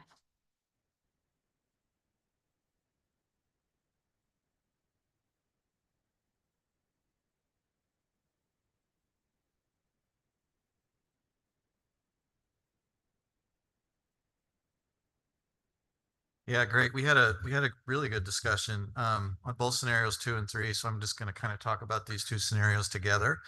A strength that we identified relative to resilience under these scenarios is having information that is needed at the resolution and at the right time, and also having the ability to integrate and distribute information, both the predictive modeling information as well as empirical data from the fisheries surveys, environment, and LKTK. Another strength that we identified for these scenarios would be having ecosystem-based indicators that directly relate to management of the marine environment that are based on shared values and understandings. So these could be direct linkages that trigger different management responses depending on the situational need.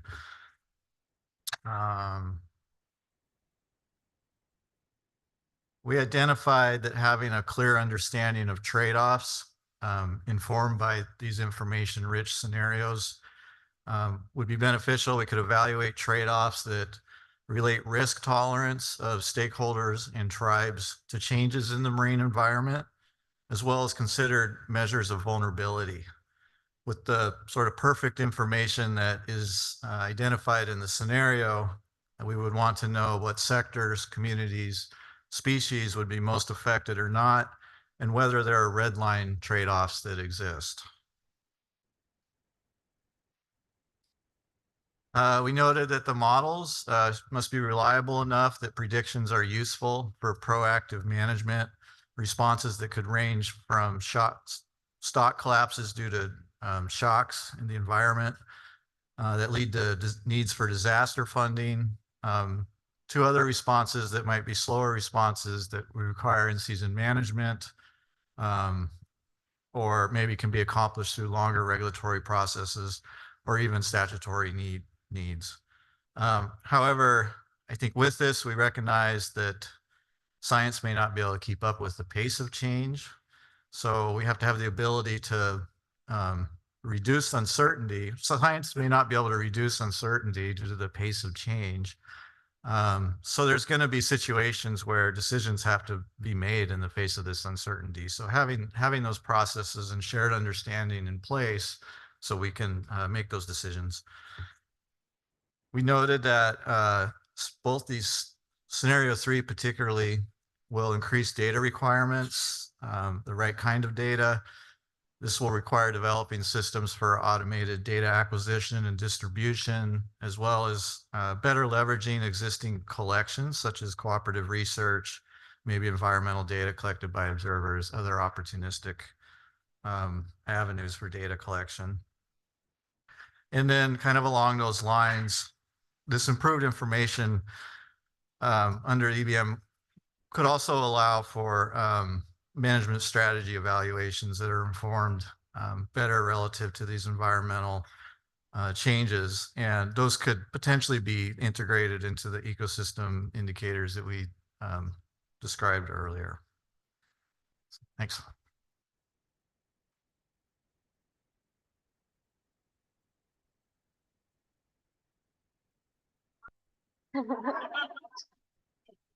Thank you. All right, next we're going to go to our 2 online groups. We're going to hear from Kalei Shotwell and Stephanie Zador, who are the All Regions group. I'm not sure who's going to be reporting back, but just raise your hand and we'll unmute you. Oh, it's me, Stephanie. I'm reporting for us. Can you hear me?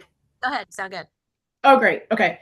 So we had great conversations. We did have a really big group and we had a lot of diverse participants. So that was really nice. We spent a fair amount of time in the scenario 2 breakout, sort of talking about what does that, well-functioning EBM look like. It was really difficult to envision it in Alaska because we don't have that yet. And so, but we were able to describe attributes of it. So, how that actually, what it actually looks like in terms of, who's the decision-making body was still sort of a complete unknown.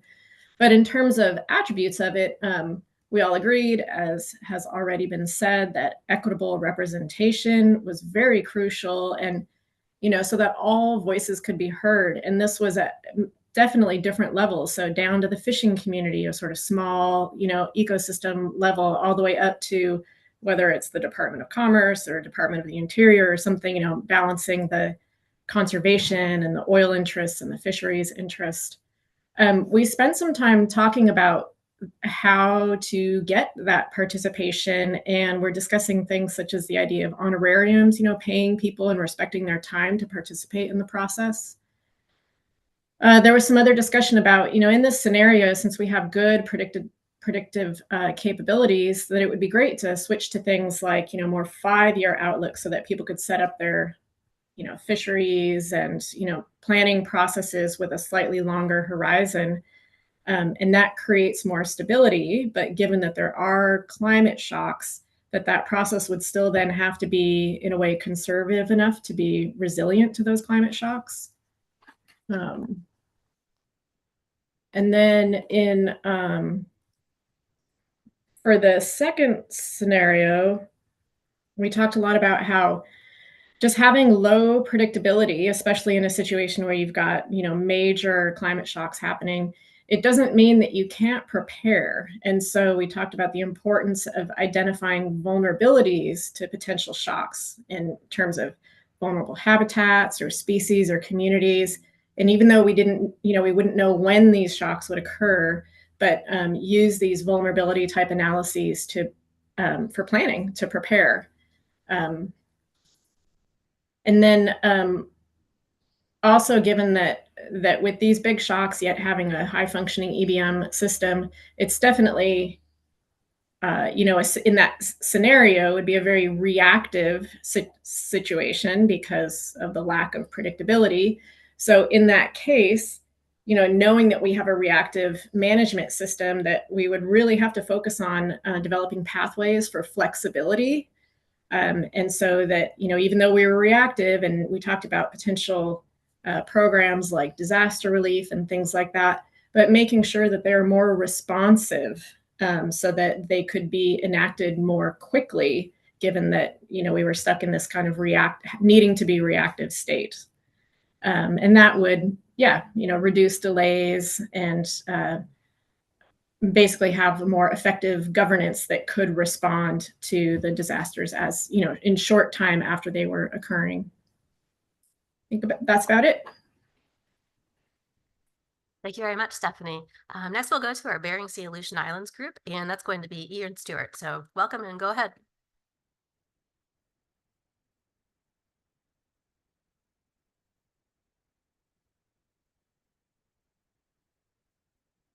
We're not hearing you just yet, so go ahead and raise your hand and our admin staff will unmute you.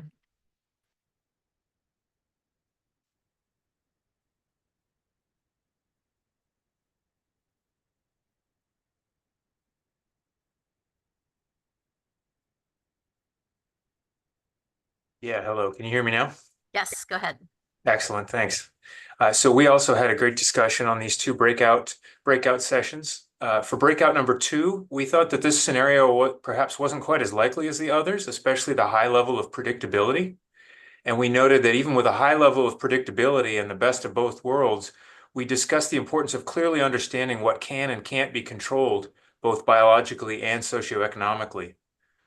We discussed and wondered what management would do with predictability. For example, with snow crab, even if we knew it was coming, would it have been better to catch them before the mortality event or to leave them in the water? We considered that if predictability was high and EBM was operating successfully, there might be an enhanced shift toward focus on communities and toward socioeconomic considerations and inclusivity. We expected that some of the success of EBM and predictability might be from making use of fishery-dependent information to provide early indications of pending change and contribute to management decisions. In this scenario, we also imagined that disaster relief might actually be more avoidable, that it would serve as a fail-safe but not a plan, and that shocks to the system would be planned for in advance so that they weren't disasters.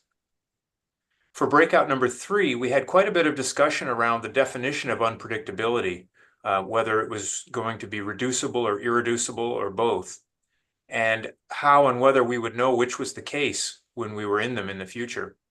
Several themes came out here. The first was that under a higher level of unpredictability, more precautionary management and likely lower fishing levels would probably be needed in order to maintain greater stability and yield. This scenario would ideally include development of robust approaches to reacting to shocks, such that there was already a clear plan in place prior to the shock occurring. We noted that one avenue to help handle unpredictable and large climate shocks would be to invest funding to help restructure ports and communities to handle those shocks. We also discussed the potential for marketing and education to expand markets and to provide for viable fisheries on a wider array of products than we have currently. I think that's a pretty good summary of what we talked about. Thanks. Thank you very much, Ian. Now we'll hear from the red group, and that's Yvette Siddon.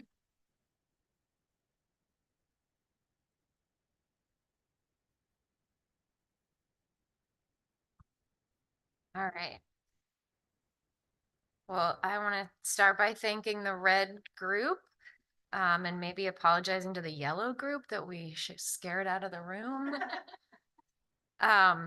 We had really great conversation, and I think I guess what I'm taking away reflecting on all of these conversations is the conversation that around what are hard topics, but that everyone's participating in really respectful ways. So I just noting that for myself personally and thanking everyone. For both 2 and 3, we assumed that full EBM meant a full tribal integration in council decision making. So that was under both of those scenarios. But the group didn't really solve the idea of how we get there. Under scenario 2, the best of both worlds, the themes were this sort of security and level of comfort with change, that things are changing, but we're able to change with them. That we have thriving communities and ways of life. And that was both traditional ways of life and also viewing fishing, like new entrants into fishing, as a sustainable livelihood as well. That we had funding and financial stability, both for surveys and staffing and in terms of capacity. That we had robust data and robust communications, that we fully integrated all the different knowledge sources, so Western science, LKTK, and fisheries dependent data, and that we had a framework in the management side of things to be more responsive to changes. And then we sort of leverage from there what we would think about differently under scenario 3, where we still have strong EBM, but now we have high volatility and the low predictability. We again still assumed the strong data inputs for the EBM, but the group noted under scenario 3 that was even more important, that we had those data streams coming in a more volatile scenario ecosystem. That increased volatility leads to more insecurity, and that we then had needs for real-time information, need for increased nimbleness, flexibility, and adaptability, and the innovation becomes even more necessary.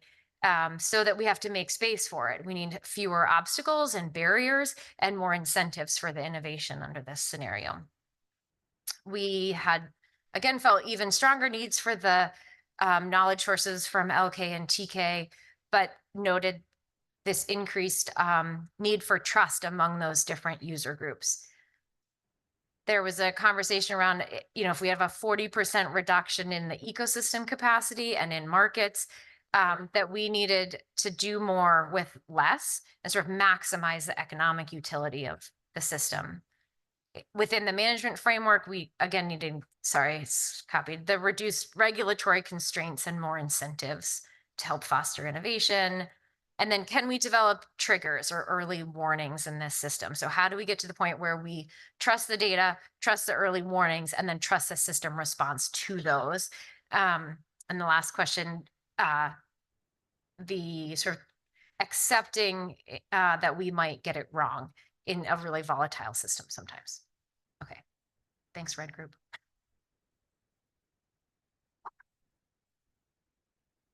Thank you. And next up is Orange Group, and that's Erin Fedewa.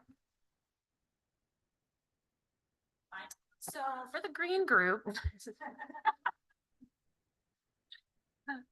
we had 2 great discussions. I'm going to go ahead and split them in scenario 2 and 3, because I think we sort of landed on 2 very different tangents. So starting with scenario 2, I think we identified that we got to that scenario with ecosystem-based management, and that felt like a very sort of unrealistic goal in the current state of our system. So we really identified 3 key needs for how we might get to that EBFM. The first need, of course, was investment in continued and expanded data collection to increase predictive capacity. And then our second need really focused on managing people in trying to get to EBFM. And that included interactions and communication between user groups, science agencies, government entities, and tribal representation.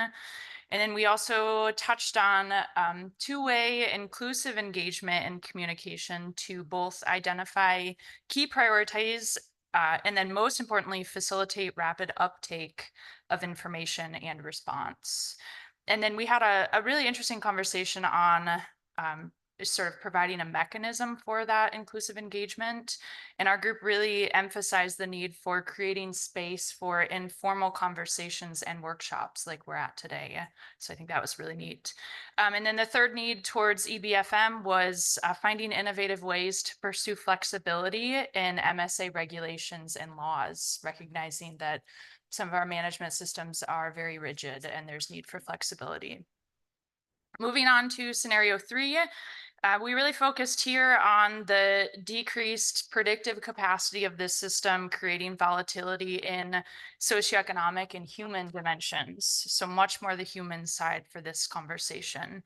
And our conversation really structured on how to prioritize and allocate resources.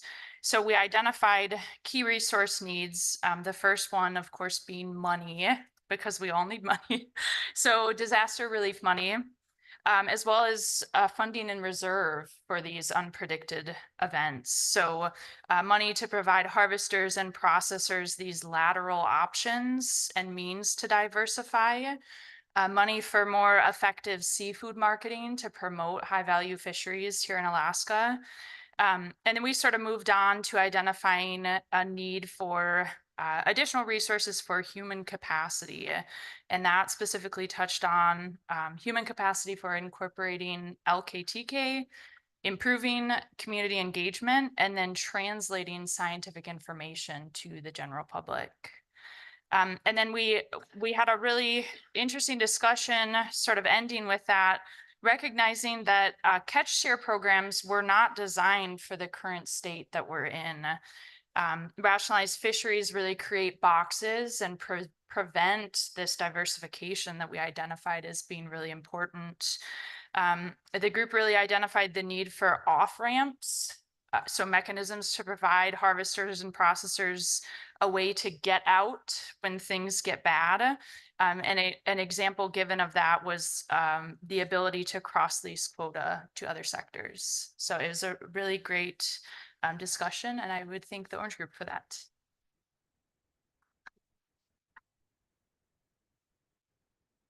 Thank you. Up next is the Yellow Group, my group, and that'll be Franz Muter.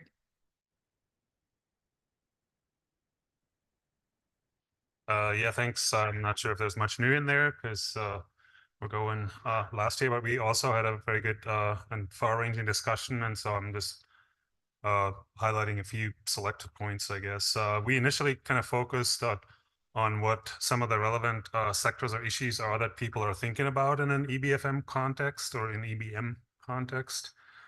And I'm not going to list these, but they ranged from anything from shipping to offshore energy, developing multi-purpose waterfront infrastructure to the blue economy, local and global food security, food sovereignty, and just the general health and well-being of communities, among others.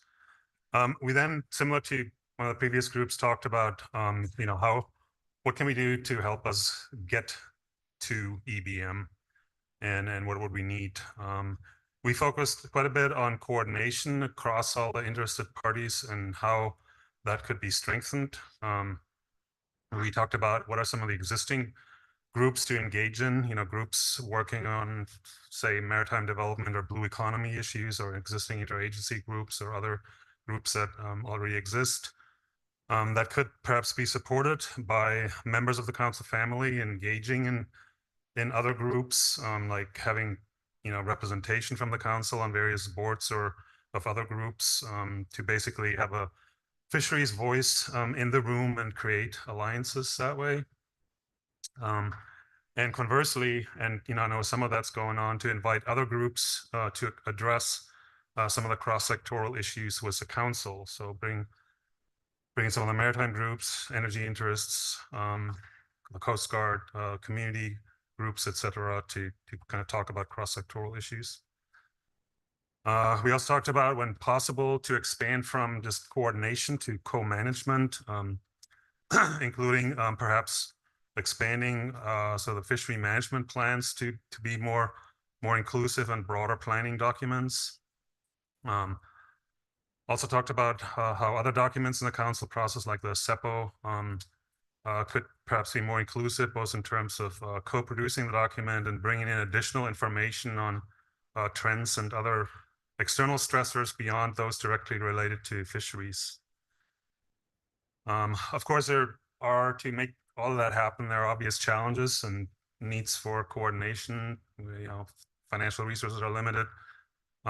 This would really require capacity building and interdisciplinary training for people to work across sectors. We talked a little bit about outreach to high schools and the college level to kind of help with that next generation of managers and scientists. We also highlighted the strengths of the open and transparent process that the council uses, and that could perhaps serve as a model for engaging with other groups and agencies to perhaps change the overall culture where there is perhaps less emphasis on engagement. So that was all focused on the EBM axis. We talked a little bit also about the predictability axis and some of the challenges associated with that. I'm just going to mention sort of one major take home from that, and that was basically plan for the worst, hope for the best. Uncertainty isn't going to go away. So being prepared, developing approaches and tools to deal with high uncertainty that would help us under any scenario is really the way to go. And we didn't, get into any of the hard details on how to, what tools to focus on there. And then finally, we also returned again to the diversification theme, but expanded that a little bit beyond fisheries to highlight that kind of having an EBM mindset can offer additional flexibility as well as ability to diversify for communities. So it's another advantage of just thinking more in EBM terms, and I'll leave it at that.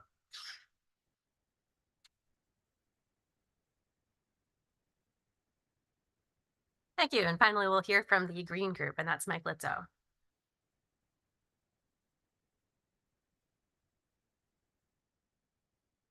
Thanks.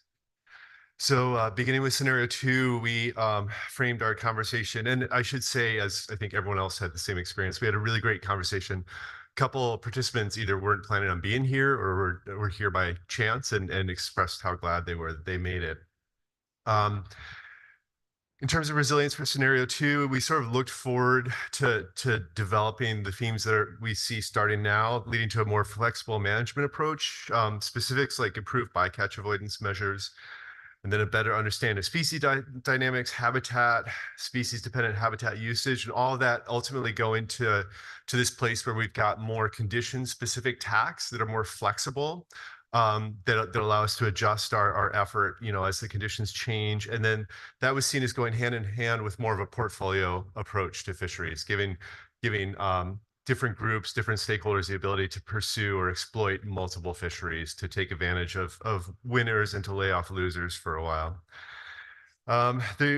There was a lot of faith expressed in technological development. This is a way forward, AI, better data collection techniques, and a lot of discussion about just the need for more data, specifically annual Gulf of Alaska surveys came up, better use of fisheries dependent data came up, better use of observer data, getting that directly into management decisions in a more effective way. we talked about the idea that we'll get new fisheries as range changes happen, and that's really an opportunity to do things differently. In particular, maybe to go away from hard rigid allocation structures, and to build in more dynamic and flexible allocation structures. And in terms of what we're doing well, the ecosystem status reports were brought up as an example. One of the stakeholders mentioned how remarkable it is that a bunch of folks sitting in an office can come up with this report that tells him exactly what he's going to see out on his boat. And so, go team. And then, scenario 3 is obviously a lot more challenging. And we start off, I think, conceptually with really looking at a much more cooperative approach to fishing. This idea that we can't have as many vessels on the water if we have 40% fewer or less primary production in the system.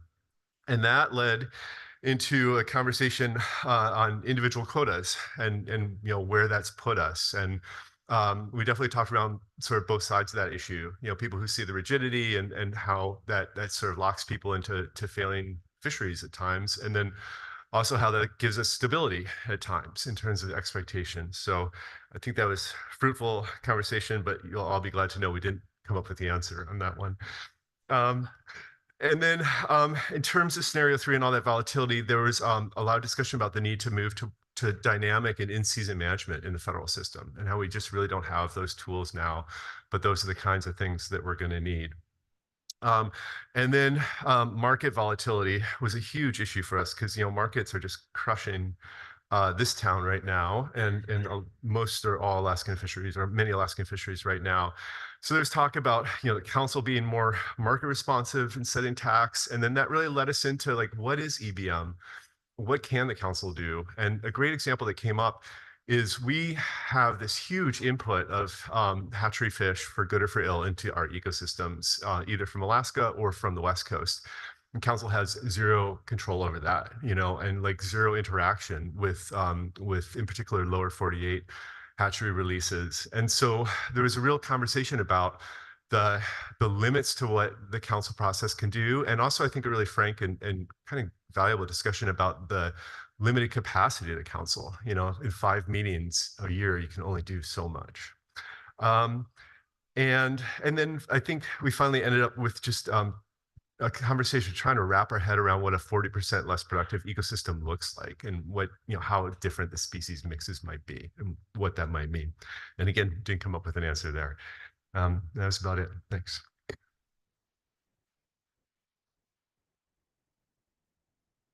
Thank you to all of our facilitators for reporting back.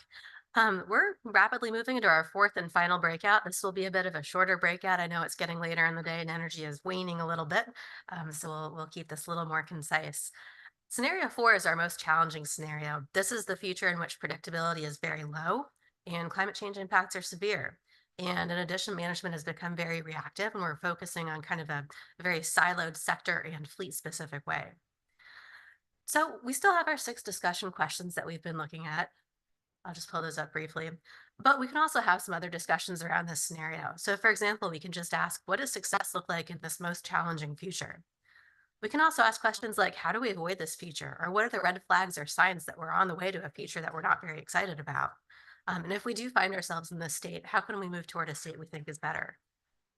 This is also a chance for us to begin looking across scenarios and asking that important question of what sorts of tools and strategies work well across all of the 4 scenarios we've discussed today. So that is to say, there's a lot of room for flexibility in this final discussion around scenario 4.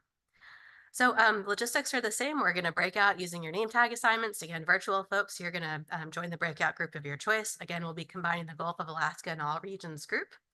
We're going to shuffle our groups around a little bit. I think this is fairly similar to last time, but the yellow group is going to meet out here again, and same with the orange group over there. And so you can take a bit of a 10-minute break. Let's plan to get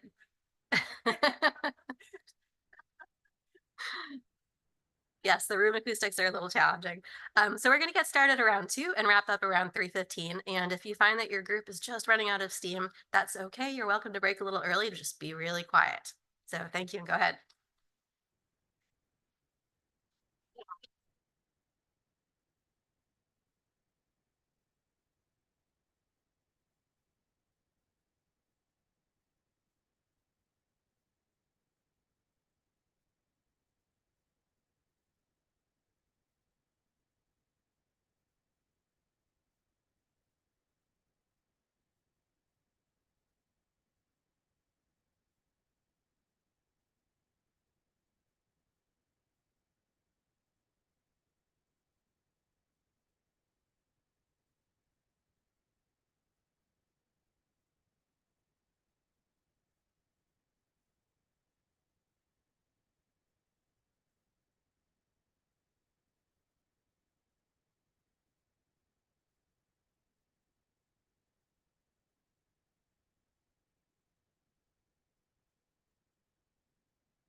All right, everybody, please take your seats. We're going to go ahead and do our breakout 4 wrap up.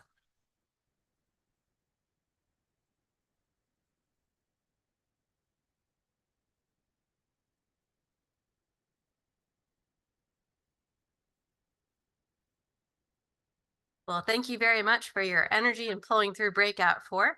We're going to follow the same approach we've been following, where we'll ask our facilitators just to take 2 or 3 minutes to share a few highlights from your discussions. And we've been mixing up the order of these, so we're going to turn first to our virtual facilitators. So I think that's either Marisha or Megan. This is with the All Regions breakout group. Hang on just a second, we're unmuting you.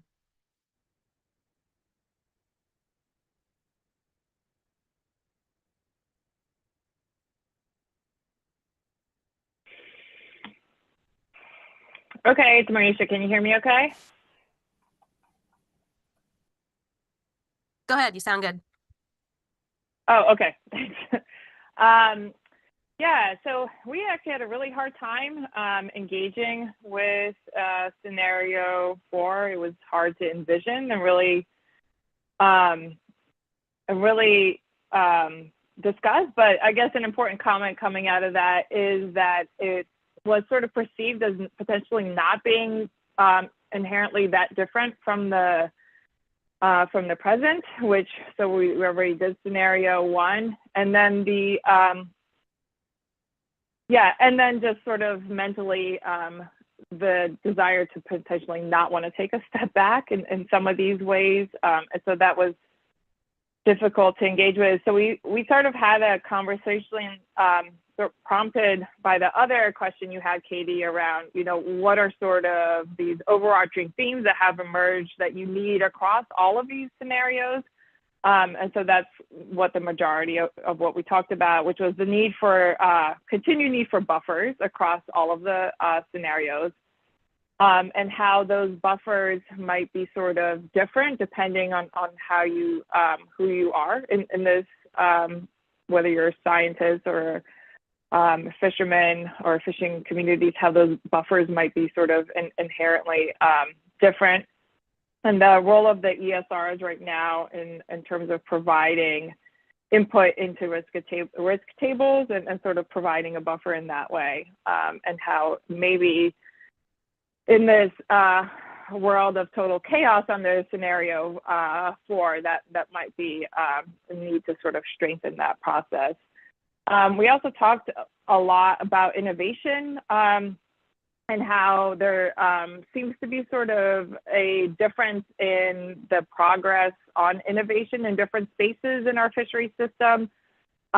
So we're seeing a lot of innovation at the community level, increasing innovation amongst fishermen, scientific innovation, but then sort of a lag in innovation in the management process itself at various levels. And then the challenges to really sort of thinking or having kind of an innovation ecosystem in this current paradigm. Then we put forth a challenge to change the status quo, and that included a number of different ideas around representation and inclusion in the council process, that representatives outside the council and the federal system more broadly should really be part of organizing and facilitating these workshops and scenario planning and decision making. The need for accountability in the council process around how it makes the decisions that it does, and how it sort of integrates public testimony in its decision making process. There really isn't necessarily a way for people to understand right now how their decisions are being informed, and then take principles out of procedural justice and the use of examples from other contexts where representation and decision making is much more diverse and has accountability. And then we were curious around the next steps coming out of this, and what the actions will be taken following the workshop, and how the information will be used, and what's sort of I guess getting back to that point again around accountability, what's the accountability to the 150 folks who have participated in this process, and how their thoughts and voices will be used to then transform this process for what we truly need. So thanks. That was more than 2 minutes. Thank you very much, Marisha. Next, we're going to hear from the Bering Sea Aleutian Islands virtual group, and that's Carrie McGilliard. Go ahead, Carrie. We're going to unmute you. Okay. Thank you, Katie. We were a virtual group talking about the Bering Sea and Aleutian Islands. We had an interesting discussion about what it meant to be siloed under these circumstances, and then and how we're siloed now, various ways that we might be siloed now from a stock and people and sector and region-specific point of view, where a region can be kind of on a spectrum from within Alaska to across international borders. And one example of that would be state management with kind of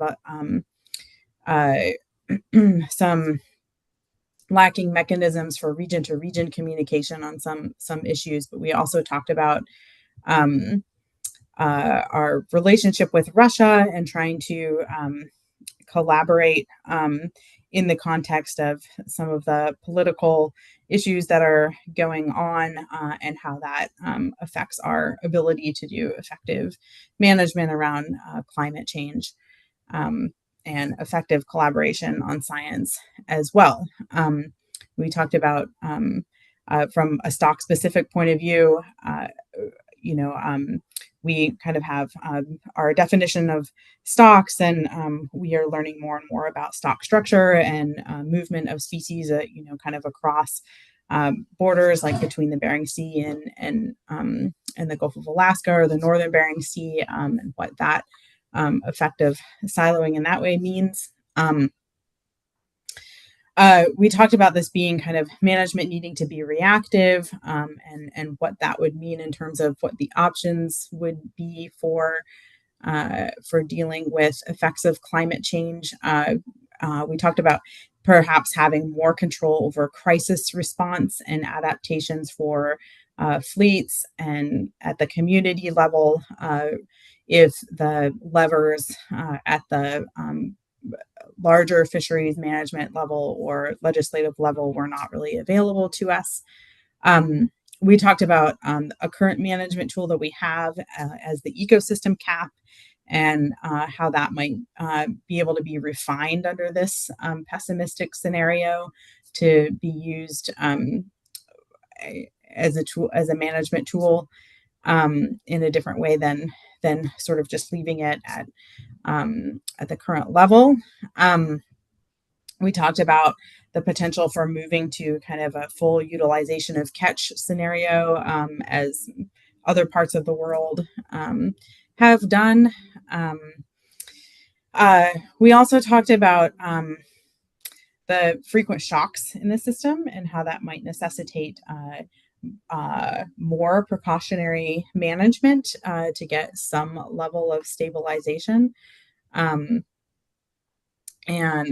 with a lot of unpredictability, there may be more need to put effort into direct observations rather than model outputs, and maybe more frequent direct observations in order to manage the frequent changes that might be happening.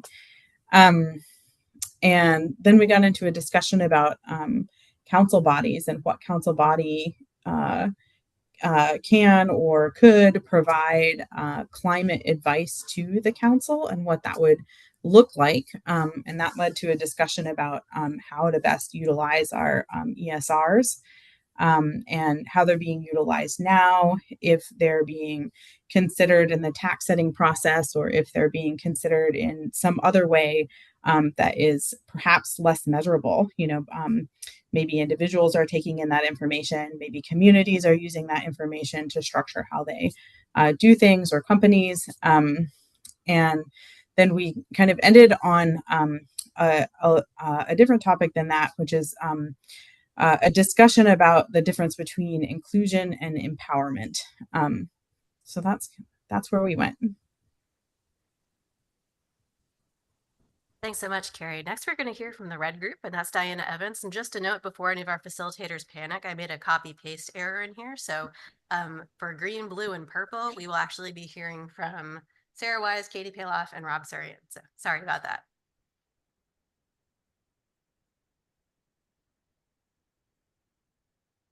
Hello, everybody. So this is reporting out from the red group, and you can also look at our notes, which are in the back of the room, if you are interested in more detail. But just a quick summary. We kind of divided our time into talking a little bit about scenario 4 and a little bit about recap of some of the big picture themes and tools. The question that Katie posed about which tools and processes are successful across all the scenarios. So looking first at scenario 4, our first question sounds like it was a little bit similar to Carrie's group. We posed the question, are we already in scenario 4? And what does that look like? And we talked about that for some groups that might be true, but also that the situation could get a lot worse. So we should be looking at both scenarios. We talked a little bit about what situations would cause us to end up in a worst case of scenario 4, and focused on kind of lack of trust in the process, in data, in science, in others in the process, other user groups, that are structures that are currently in place or designed for a more stable time, and are they still appropriate for this changing climate scenario? And then we talked about just once you start getting into this increased reactive mode of management in particular, and increase of climate shocks, you're really narrowing your opportunity. You have this negative feedback loop. You're narrowing your opportunities to get out and become more proactive, and to employ some of those other tools that are necessary to manage better and manage less reactively. That being said, we still did try to focus on some solutions that we think that would be helpful in this scenario. We looked at examples of, we heard from example from one of our participants about an effort to work together. So a situation where a certain number of families worked together for a common goal, and how can we take those types of efforts where an adverse situation happens and the group of people banded together so that they could all move there, they could all find a solution that would work for everybody. And so everybody has to compromise a little bit, but everybody also can benefit from the solution that they can band together to provide. Can we change, how can we make that a model that we can either apply more broadly or apply on broader scales? We talked a little bit about the difficulty of doing that on a larger scale, because so many of these initiatives really require human relationships and personal contact. And so it's hard to scale those up to like the whole Gulf of Alaska, for example, whereas you can rely on things that diversify your portfolio if you have working connections amongst people. And then we also talked about the importance of partnerships, particularly across government agencies in this type of scenario, that we would need to not look just in our fisheries world, but we'd really need to be looking to other aspects of government to help provide a concerted response to some of the conditions we would see, whether that's related to disaster funding or looking at different prioritizing Alaska, like trying to have Alaska seafood be consumed domestically rather than relying on the global markets and the fluctuations with global markets.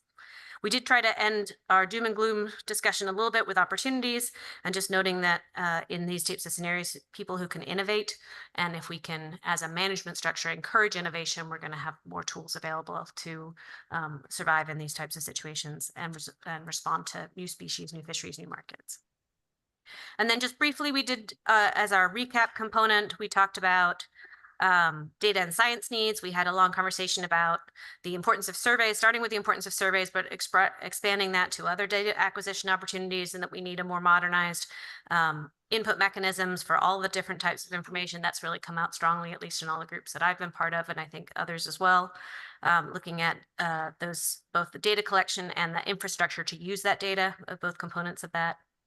And then from a management perspective, some of the big themes that emerged across all of the scenarios was looking at, we looked at efficiency and trying to be more efficient, both in the management process and as well as in our utilization of fish and fishery innovations. So we talked about some of the aspects there. We talked about the importance of defining or potentially redefining our values for management in this changing climate situation, whether that's prioritizing communities. We heard some of that earlier this morning from one of the panelists. Are we trying to focus on providing employment, which is a little bit at odds with efficiency? We're trying to look for maximizing utility. If we have less fish, we need to make sure we use them to the best value possible. And then the last two issues that we talked about, one was communications. The case studies really were a great communication tool. How can we do that more with particularly translating science to management? And then that a really important issue in our process right now is to address trust issues, both with science, with data, with infrastructure, with amongst user groups. And so how do we get at some of those solutions? That was our red group.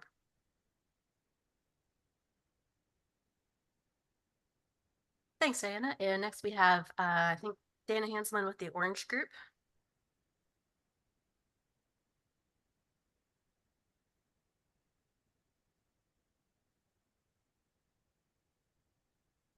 Yeah, I want to thank Team Orange, and I would like to point out that we also, like other teams, thought that scenario 4 is probably not too far from where we are, especially in Kodiak. We saw this in the case studies, especially certain species and sectors already seem like scenario 4 is the real deal. One of the key things is going to be managing expectations in a scenario like this, and what we can possibly control in an out of control scenario. One panel member said, well, it's obvious you just fish less and figure it out. So a key thing, as you have less, say 40% less volume in your fishery, you're going to have to think of creative ways for adding value to processing and marketing. I think there will definitely be a much greater need for co-production of knowledge, management, and research. We need to integrate local people and local tribes from conception to output. So I think a real bright spot that we saw in this dismal scenario was that would probably lead to automatically to better incorporation of LKTK, because when things are moving very quickly, like under this scenario, we're going to need to rely a lot more on observational data rather than models, and because they're not going to be fast enough, as we saw, they lag things that are happening really quickly. So LKTK and fishery dependent observations will be key. We discussed focusing what limited agency resources there are back to basic research and monitoring rather than modeling. And we had a discussion about predators moving into new areas, are creating challenges such as cod eating salmon in the Yukon, mouth of the Yukon. Finally, there will be a greater need for management adaptability, flexibility, and innovation. So management will need to become increasingly ready to move quickly with incomplete information, and fishing will likely need to take place in new areas, different species, and possibly different gears, and these decisions will need to happen quickly. And I think this scenario particularly highlighted the need that diverse groups are going to all have to work together to make this work, and I think all the scenarios showed that, but this one particularly seemed to highlight that. That's the way it. Thanks. Thank you. Yeah, next up is the yellow group. That was my group. And our group, like the others, we spent a considerable amount of time talking about scenario 4, even though it's kind of a bleak future to think about. We began with some discussion of whether OY caps and adjusting them is a way to stabilize and manage expectations in this low productivity future, and with some disagreement over whether they are in fact limiting or stabilizing. One of the most challenging aspects of this future, of course, is the massive drop in productivity. And with that comes the need to address excess capacity and match capacity with productivity. And this is a really hard conversation, of course. And our group talked about the need to begin thinking now about whether we're equipped for a drop in productivity, looking across fleets and processing capacity in communities. We also had some discussion around diversification and gear switching and what facilitates flexibility. We talked a little bit about co-op and CDQ structures and then other factors that constrain flexibility. We talked a little bit about some of the costs associated with switching fisheries and gear types. And for example, what happens when you have time tied up to the dock and you experience things like the loss of experienced crew capacity, keeping up with maintenance, things like that. There's also concern that diversifying isn't necessarily an easy solution. Diversification means expanding into other fisheries that already exist. And so flexibility and diversification can be one way of addressing uncertainty, but these also create uncertainty, especially for the people who are in those fisheries that other people might be expanding into. We had a little hypothetical discussion of what it would look like if we found ourselves in this situation tomorrow versus what it would probably look like, which is that we have some time, or it takes some time to get to a state like this. And if we just woke up and found ourselves in this situation tomorrow, we might think about designing a more integrated program. And we talked about how that could look different in the Gulf versus in the Bering Sea. But it also raised the question of at what point in this trajectory would you say things are sufficiently different that it's time to consider these really major changes? We brought up a point that we echoed a point that came up in groups 2 and 3 earlier in the yellow group, which was, do we plan for the worst and hope for the best, or do we plan for everything? And are there costs to planning for everything? And we, I think, mostly agreed that it's okay to ask what information and structures we want in place without needing to do all of this. There's a difference between being aware of what we might need without necessarily investing in the resources to do all of those things. And then finally, we ended with the discussion of what's needed across all scenarios. And we felt strongly that prioritization and collaboration are important. We touched again on this idea that we have a finite volume of meeting time. And there was some kind of conflict between the two perspectives on this, that on the one hand, more uncertainty means we need more time for discussion and deliberation, and we need a mechanism for deeper discussions, kind of future-looking discussions. On the other hand, we also need to prioritize and use our time wisely. So we heard the phrase simplify and subtract when it comes to managing meeting agendas. So that is it. We'll move on to the next group, which is the green group. And I think that is Sarah Wise. Go ahead.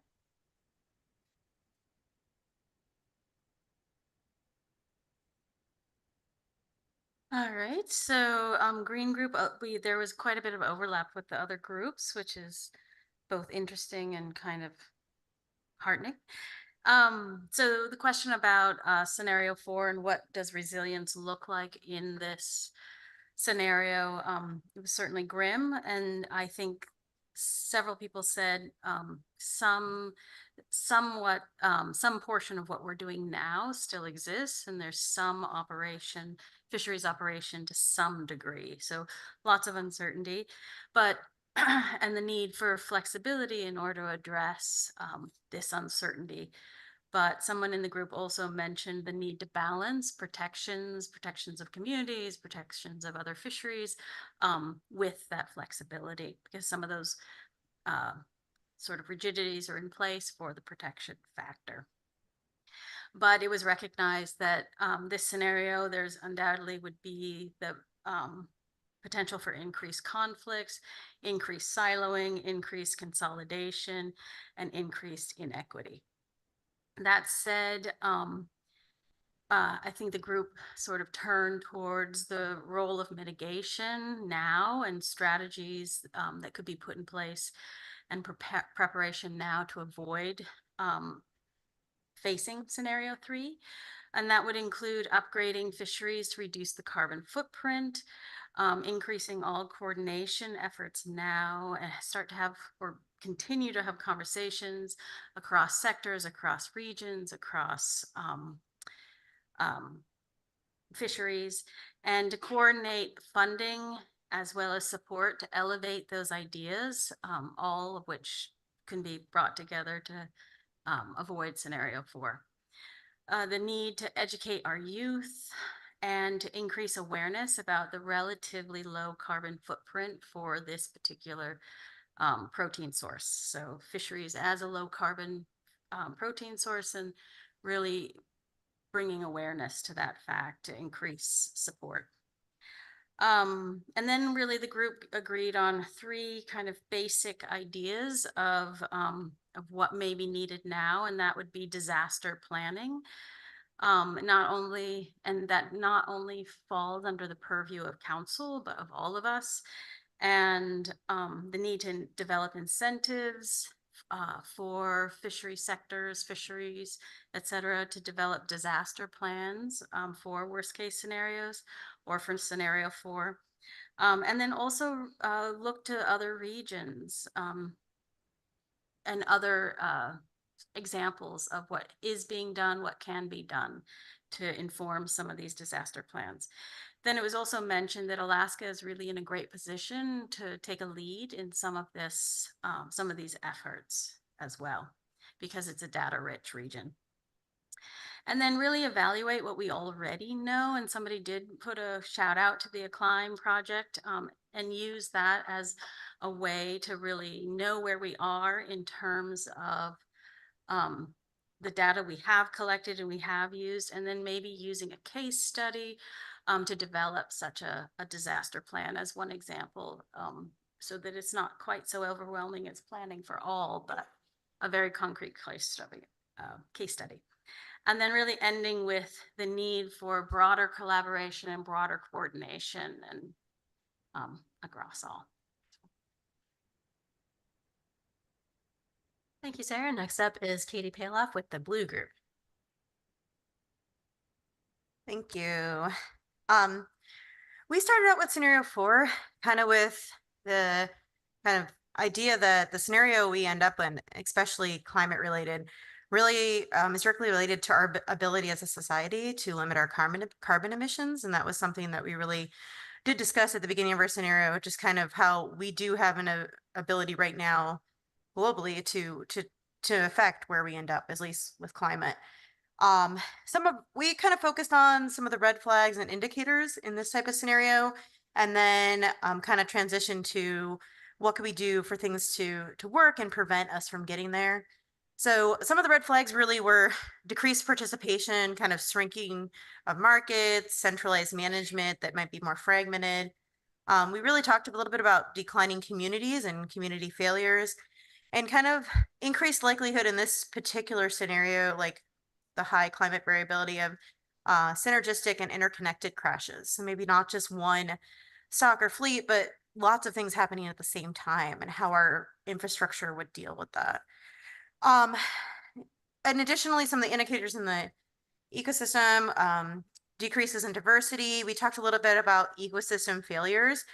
We had a good example from kind of remote Alaska communities, how, you know, the reduction in fish leads to a reduction in land predators, which leads to a total ecosystem change, and kind of it's already occurring in some of these areas throughout our state. So not that far off from where we're at. And then in general, most likely management would have to be more precautionary. But then we kind of focused on what it would take for kind of things to work or us to not be in that situation. And we talked about adaptation and flexibility, which are problematic within certain systems that we had. We kind of joked around a little bit with the fact that it's hard for coastal communities to, or all communities necessarily, especially with geographic challenges, to adapt. And we talked about trying to make Dutch Harbor a pickleball destination, but that didn't go over very well. Adding some levity to the situation.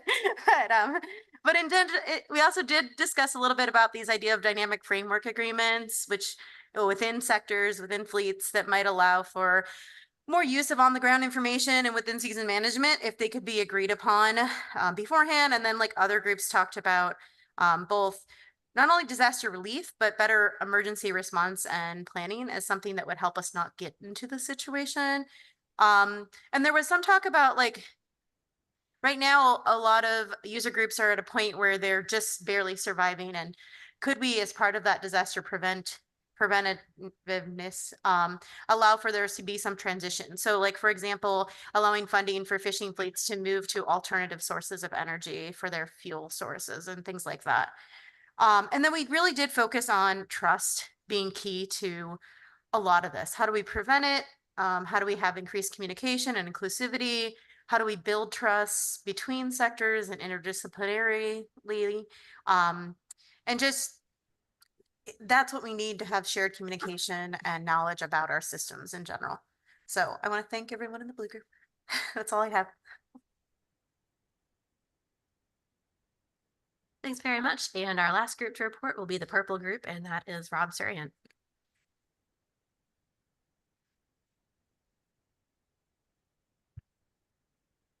All right.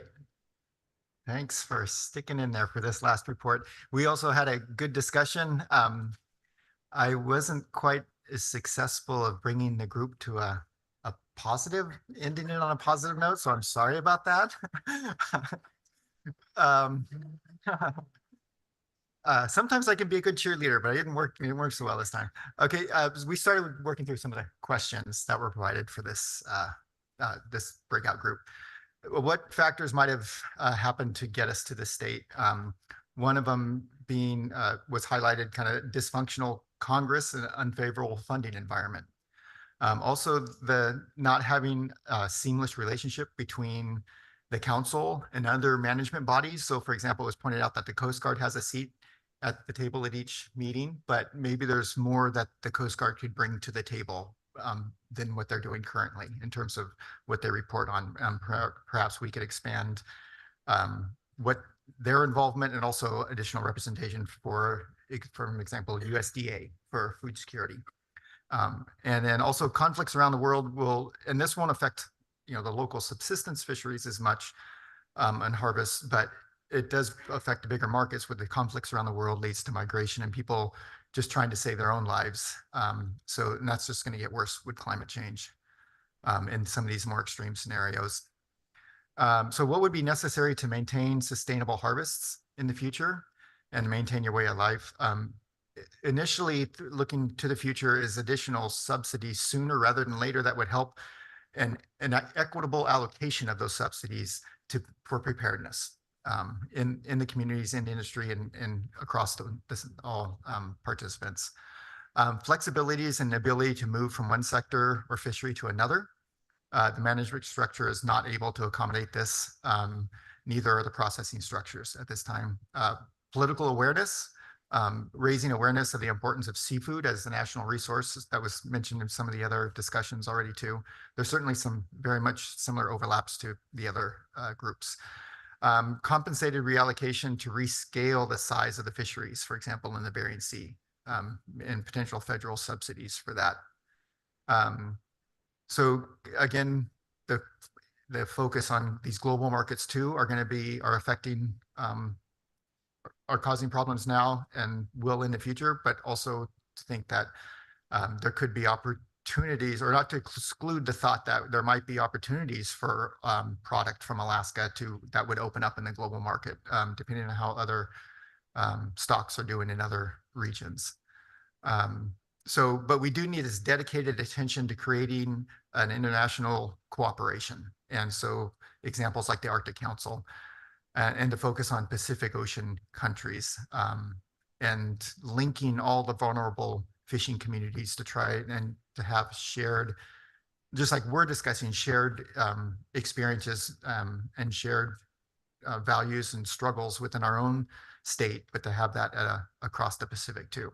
So it's important to engage in those international forums. The imports and exports, the main imports for the U.S. Include aquaculture, for example, shrimp and salmon. So it's important to consider that in building our marketing schemes for our national seafood. And again, like was mentioned before, developing more domestic markets. We did get into the discussion of aquaculture a bit, and it was very much emphasized that this can't be at the expense of the wild cultural resources that are important to communities and our fisheries currently. And it's fine that communities are looking into aquaculture and for a lot of their for economics, but also potentially food. But again, it can't be at the loss of subsistence resources. And then also new species showing up that could be harvested. We talked about, northward movement, for example, Pacific cod up into the Bering Sea and northern Bering Sea. But as far as the Arctic, as everybody's familiar with, there's the Arctic FMP that doesn't allow commercial harvests. But there's no doubt there's going to be increasing harvest in non-US waters in the Arctic areas by other countries. And that's something we have to pay attention to. And also noting that there have been attempts to deliver tuna to Dutch Harbor to avoid Hawaii taxes. And that's not allowed now, but the other species that might be available to Alaska fisheries. And I don't know how many others might have noticed, but it's interesting that the Alaska Fisheries Information Network, that silhouette looks awfully close to a tuna to me. And we were shown in that logo in our first day. And I thought, wow, is there a hidden message there? Or is that from a model projection? But man, It looks like an albacore to me. Anyways, so how do communities adapt? Some discussion on shifts in species distributions, community location, community access. You know, a lot of the communities cannot shift with these shifting distributions. It's not an option anymore. And so the but also highlighting the fact that CDQ can provide some buffers to some communities. And that this group brought that up during the first day too. This kind of doomsday scenario would have this, as we're seeing now, but more increased international or more increased efforts in international waters by foreign fleets. So that's something we need to, again, be cognizant of and engage in these international discussions on governance.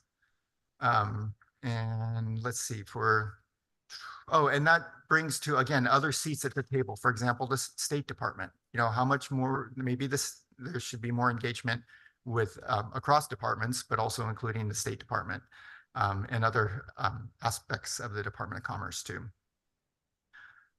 So how do we support a robust and inclusive process for climate readiness planning is, as was mentioned before, figuring out these early warning signs. Also, it was noted that the council, it's important that they're clear on what they want, what inclusivity means to the council, and also recognition that prior solutions may not work in the future. So it's good to look retrospectively.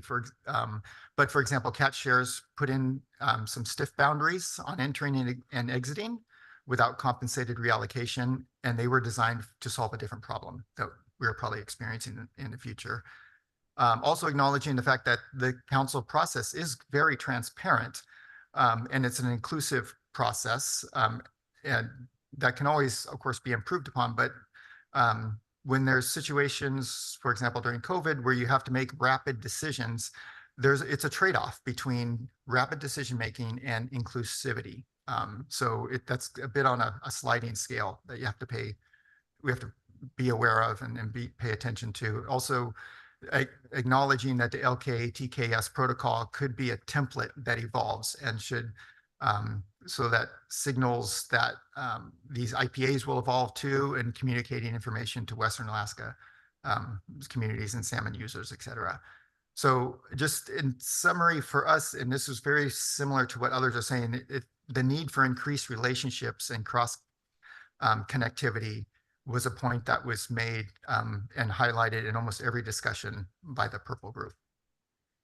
That's it. Thanks.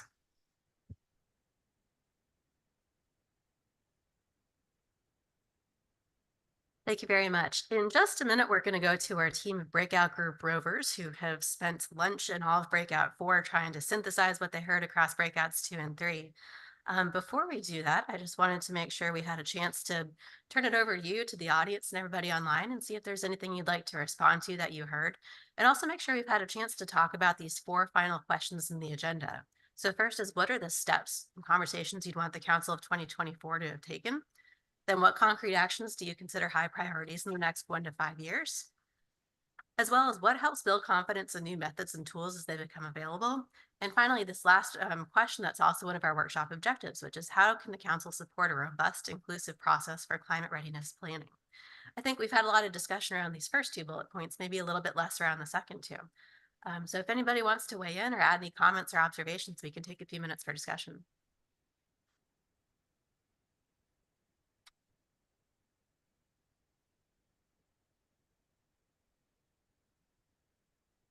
Not seeing any hands. Well, go ahead and let us know if you have anything you want to add to the conversation. I think people are flagging a little bit. Yes, we do have one comment.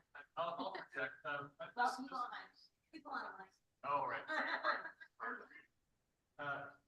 Thanks again for I planted the seed. I don't know where Yvette is. Sorry for being my catalyst for just proposing increasing the utility of fishery dependent data. That's a resource that's available now. It doesn't require an increased cost on industry or by removal through cost recovery. So thank you for forwarding this topic throughout these groups. I know I can speak for our program here in Kodiak in that we are receptive to needs, and we do want to help modernize these processes. So we're happy to help lean into this. And so thank you for for Yvette, wherever you're at for being the catalyst for this. Sorry for the unfair question, but please do consider that you have this large resource to tap into and just get some more utility and data value out of it.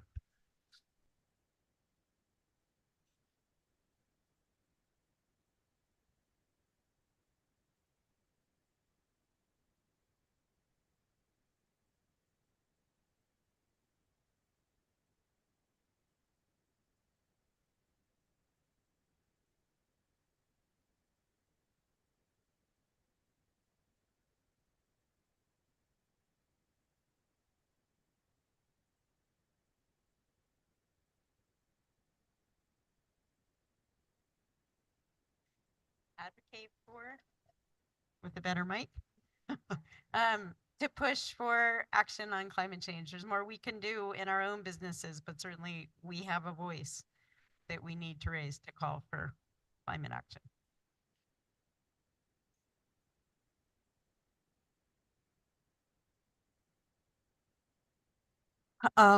I was, and I am always focused on what the community effects are. And I think it's really important that we have community response plans. We look ahead at what will happen, you know, what can we do for communities in the face of these scenarios?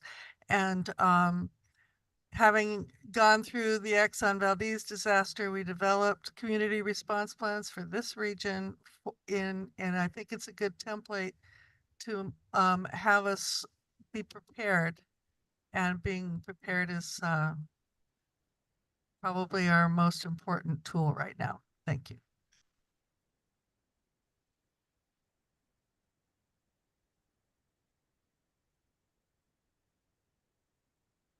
Well, I'm not seeing any other comments, so I think we'll move into our recap of breakout sessions 2 and 3. So I'm not sure whether this will be Dr. Diana Stram or, nope, it's going to be Bob.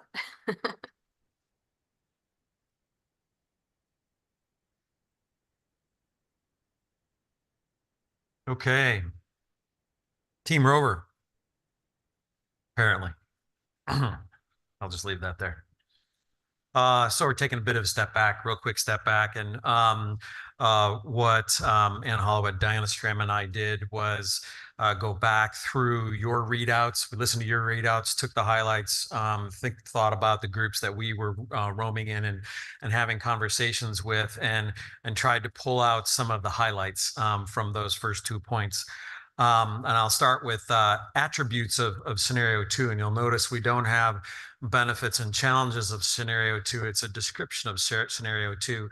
And in some cases, that just recognizes the fact that it's an unlikely state of nature.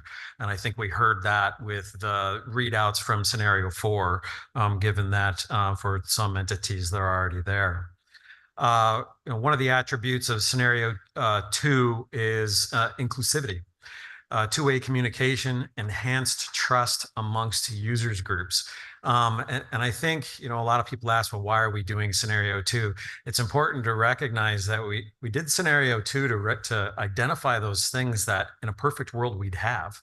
So, thinking about the juxtaposition of the scenario 2 moment where we have these great things to the pieces that we think are missing in scenarios 3 and 4 is really important. So that enhanced trust amongst users group we would have. Shifting from focus on sectoral differences to a holistic view of management. Again, working better together. Robust data streams, increased use of fishery dependent data, increased use of information from diverse knowledge systems. In a perfect world, these pieces would be coming together. Shifting from proactive rapid uptake to and response system. So again, proactive, not reactive. Rapid, keyword here. Improved collaboration and space for informal communication. Flexibility and implementation of laws to accommodate non-stationary conditions. Keyword flexibility. Increased capacity building, increased capacity building and interdisciplinary training. Joint understanding of terrestrial and marine ecosystems with particular improvements in anadromous fish management. So having the time to pull these disciplines and these different entities together.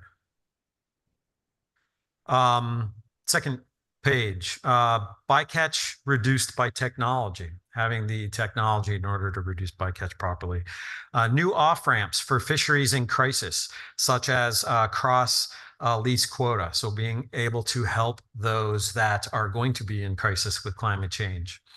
Tools to evaluate the trade-offs, acknowledge the trade-offs, evaluate those trade-offs, and having thresholds and be able to quantify vulnerability in that trade-off process. Who is more or less vulnerable? Example, management strategy evaluations to evaluate those trade-offs in decision-making, having that information available to us to conduct them. Last two attributes, reliable ecosystem indicators that could trigger management responses, something that we strive for decades.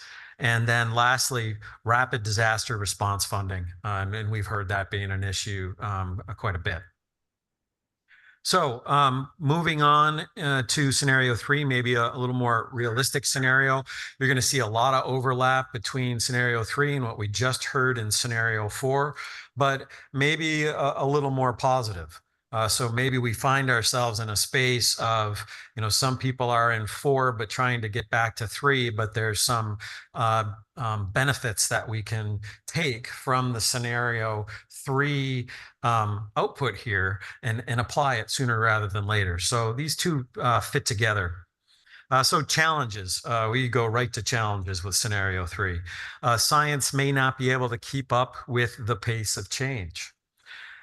Decisions are made in the face of uncertainty. Those two things go together. You might not have the full science in order to make decisions in the face of uncertainty. Inevitable trade-offs based on uneven outcomes of climate change. The trade-offs are inevitable. Recognizing that and trying to figure out how to deal with that is important. Difficulties in finding common ground to build trust, common theme everywhere. Preparing for new targets, new places that we're looking to go in the ecosystem or with our fisheries. Reduced incentives to enter fisheries, thinking about how the next generation is going to be there and what incentives they have to want to be part of this incredible process. Potential for single points of failure in the ecosystem and management. Single points of failure being topics that could change rapidly and impact the entire industry or impact the entire management system. Some of those things we see now.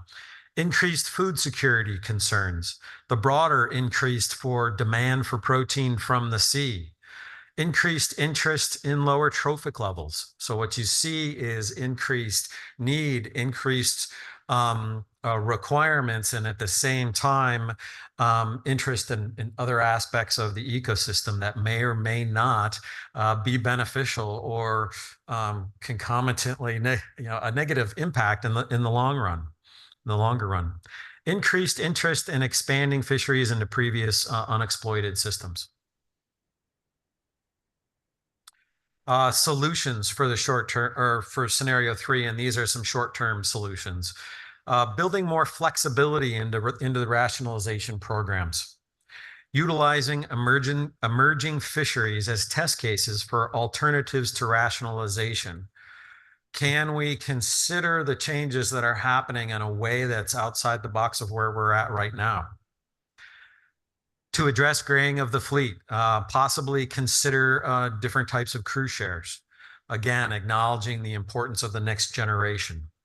Framework agreements to achieve bycatch reduction and the harvest control rules to speed decision-making. So frameworking suggests working together.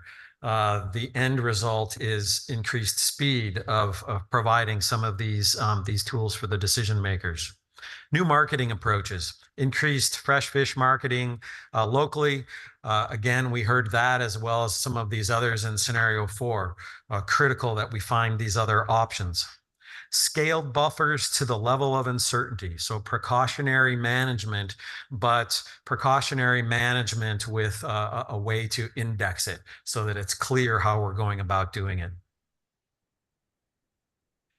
And last slide here, solutions for scenario 3, looking at the long term. So truly understanding vulnerability among sectors. So we've talked about vulnerability in a number of different ways throughout this meeting, but the long-term solution for scenario 3 is really thinking who is still going to be there and who is going to be most impacted. Increased communication from and to the council. Across the board communication is going to be important. And in the long term, finding ways to do that and identifying the specific topics are critical. Enhanced trust and understanding of common values. Common values comes up a lot. Having that level of trust in the long term is going to be important as we continue to be in a scenario 3, scenario 4 situation. Protection of stability during times of change. How can we maintain that stability as best we can with a very robust system that we have as things are changing? Balancing national standards. We have tools available to us that we can balance to address a lot of what we're talking about. Mitigation options that we've talked about it more in that scenario 4 discussion, and improved planning tools and evaluation of trade-off horizons derives from socioecological models. So again, providing those tools and analyses in order to put our best foot forward into the future. I think this is back to you.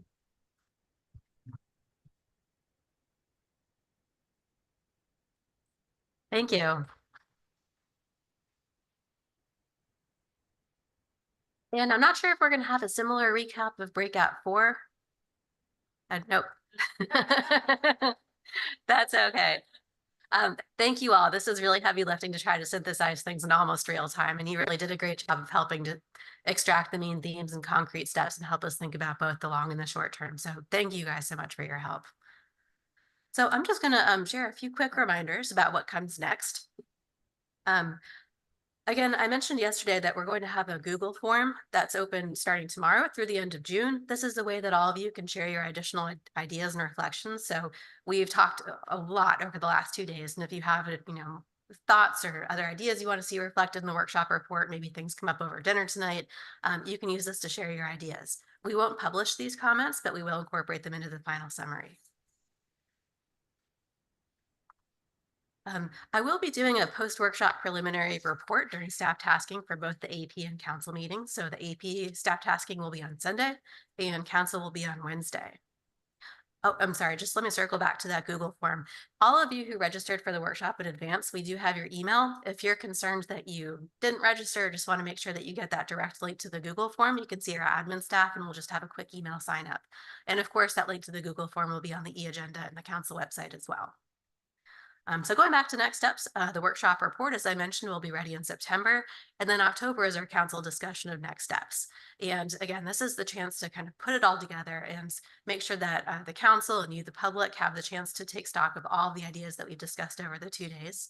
And for the council to think about how ideas from this workshop could fit into new or existing council initiatives and consider how and whether to take further action. So in just a second, I'm going to hand this off to Mr. Twite to adjourn us for the day. I just have a few more reminders. First, I just want to thank again the Climate Change Task Force for all of your help creating this workshop. To all of our facilitators and note takers, we had almost 40 people help leading these breakout groups and taking notes. All of your work is going to help us write a really, really complete and thorough workshop summary. Tonight, there's going to be a seafood reception at the Fognac building in recognition of Councilmember Andy Mesereau, since this is his last meeting. We'll have shuttles leaving from here at 5:30 to 7, and that is a one-way thing. So 5:30 to 7, the shuttles are taking you there, and with return shuttles 7:30 to 9 are bringing you back here. Looking at our admin staff, and I can confirm that that's right. Okay, and then one last silly thing before I hand this off to Mr. Twite is before you leave, please get up and turn your chair 90 degrees. So it's facing this way because we need to set up for tomorrow's council meeting, and that will really help us out. So thank you.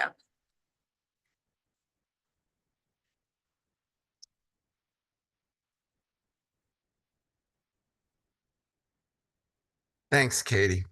On behalf of Chair Angel Drobnica and my fellow council members, a heartfelt thanks to all of you for your active participation, your thoughtful, creative ideas throughout this workshop.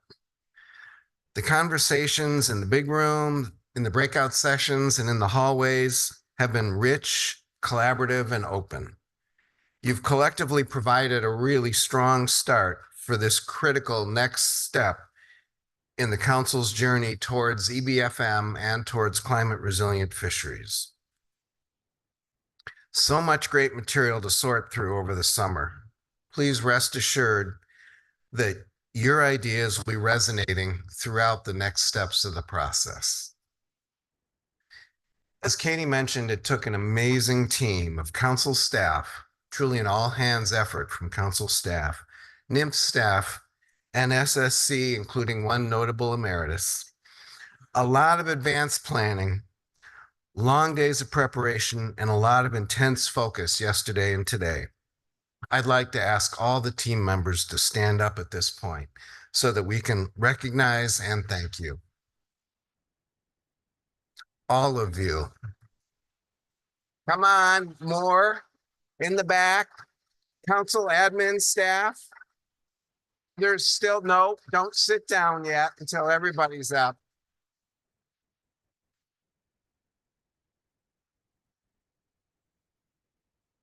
This really, in so many ways, exemplified the council process at its finest, the work that you put in. Now, I have one last request of you before we return to our regularly scheduled programming. I ask that you find ways to keep the discussion going in your villages and communities, among your industry groups, among NGOs, agencies, institutions, summer gatherings. The last 2 days, you listened, showed empathy, and tremendous creativity. Please hang on to those and pass them around. We're going to need them. Now, let's enjoy some Aleutic hospitality this evening. Thank you all.